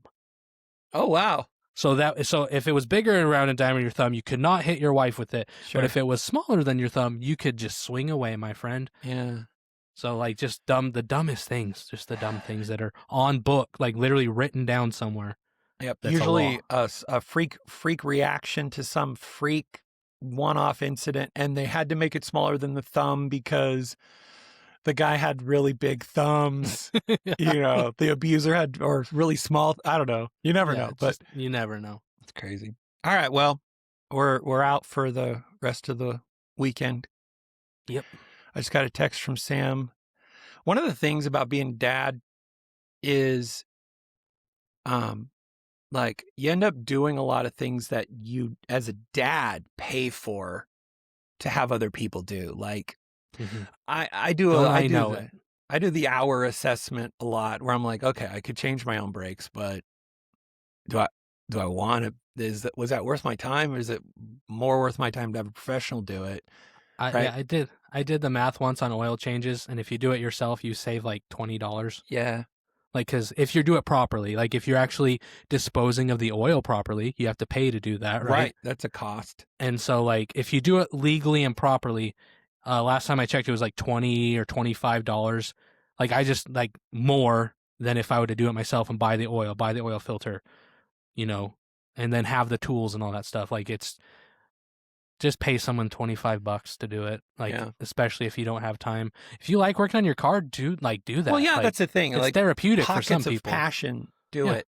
Or yeah, like I don't have anything going on. I'll do that. And so I have a handful of mechanical things that I'll do. Mhm. Sam just texted me. He's like, I'm coming over because we're installing his new speakers in his car, his door speakers. Hopefully you have the right harness. Oh, I got I was like, ChatGPT, I don't want to miss a step. You tell me every single thing I'm going to need. So, it's all lined out. But it's not just like replacing the speakers. In this case, it's like, okay, each speaker is going to have a crossover and you're going to have to hide the crossover somewhere. I'm like, how do you spell crossover? Mm-hmm. So I got to pretend like this is an activity that me as a dad is capable of doing. And I could be like, son, we're going to pay somebody to do this, but I want some time with them, So Hey, if I can do it, technically I did have my friends help, but if I can do it, anyone can do it. I used to drive a 1999 Nissan Frontier, and I put a ridiculous sound system in it, all Alpine everything. Like I replaced the tweeters, the door speakers. Then I put in my own 6x9s, built my own boxes, put in 6x9s, put in a 10-inch sub that was like super deep. Like it was like a deep sub, massive magnet. And yeah, it rolling, like my sound system cost as much as my truck did. Yeah. Like that's what we're talking about. And if I can do it, you can do it. That's what we're looking at right now is he likes rap, always has. So Christmas was the sub and box and a 1,000-watt amp and a new head unit and all that's in. And now he's like, oh, the 99 Toyota 4Runner speakers couldn't hang. And they're like, so blew them out for birthday. It was door speakers. So now I got to freaking pretend like I know what I'm doing. So yeah. But hey, me personally, I put in the 6x9s I did because if you're not hitting those mids, you're just a poser. You don't care about the music. If you just want that boom, boom, boom, boom, boom, boom, boom, boom the whole time, you gotta put in the mids. You gotta get those mids up. Get those highs up too. There's no screamo music if there's no mids. So that's true.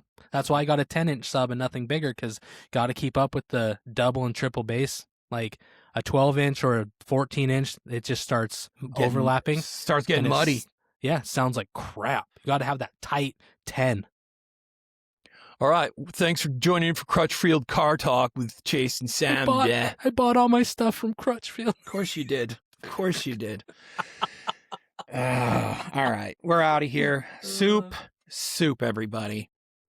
Bye. So soup, let's start the show.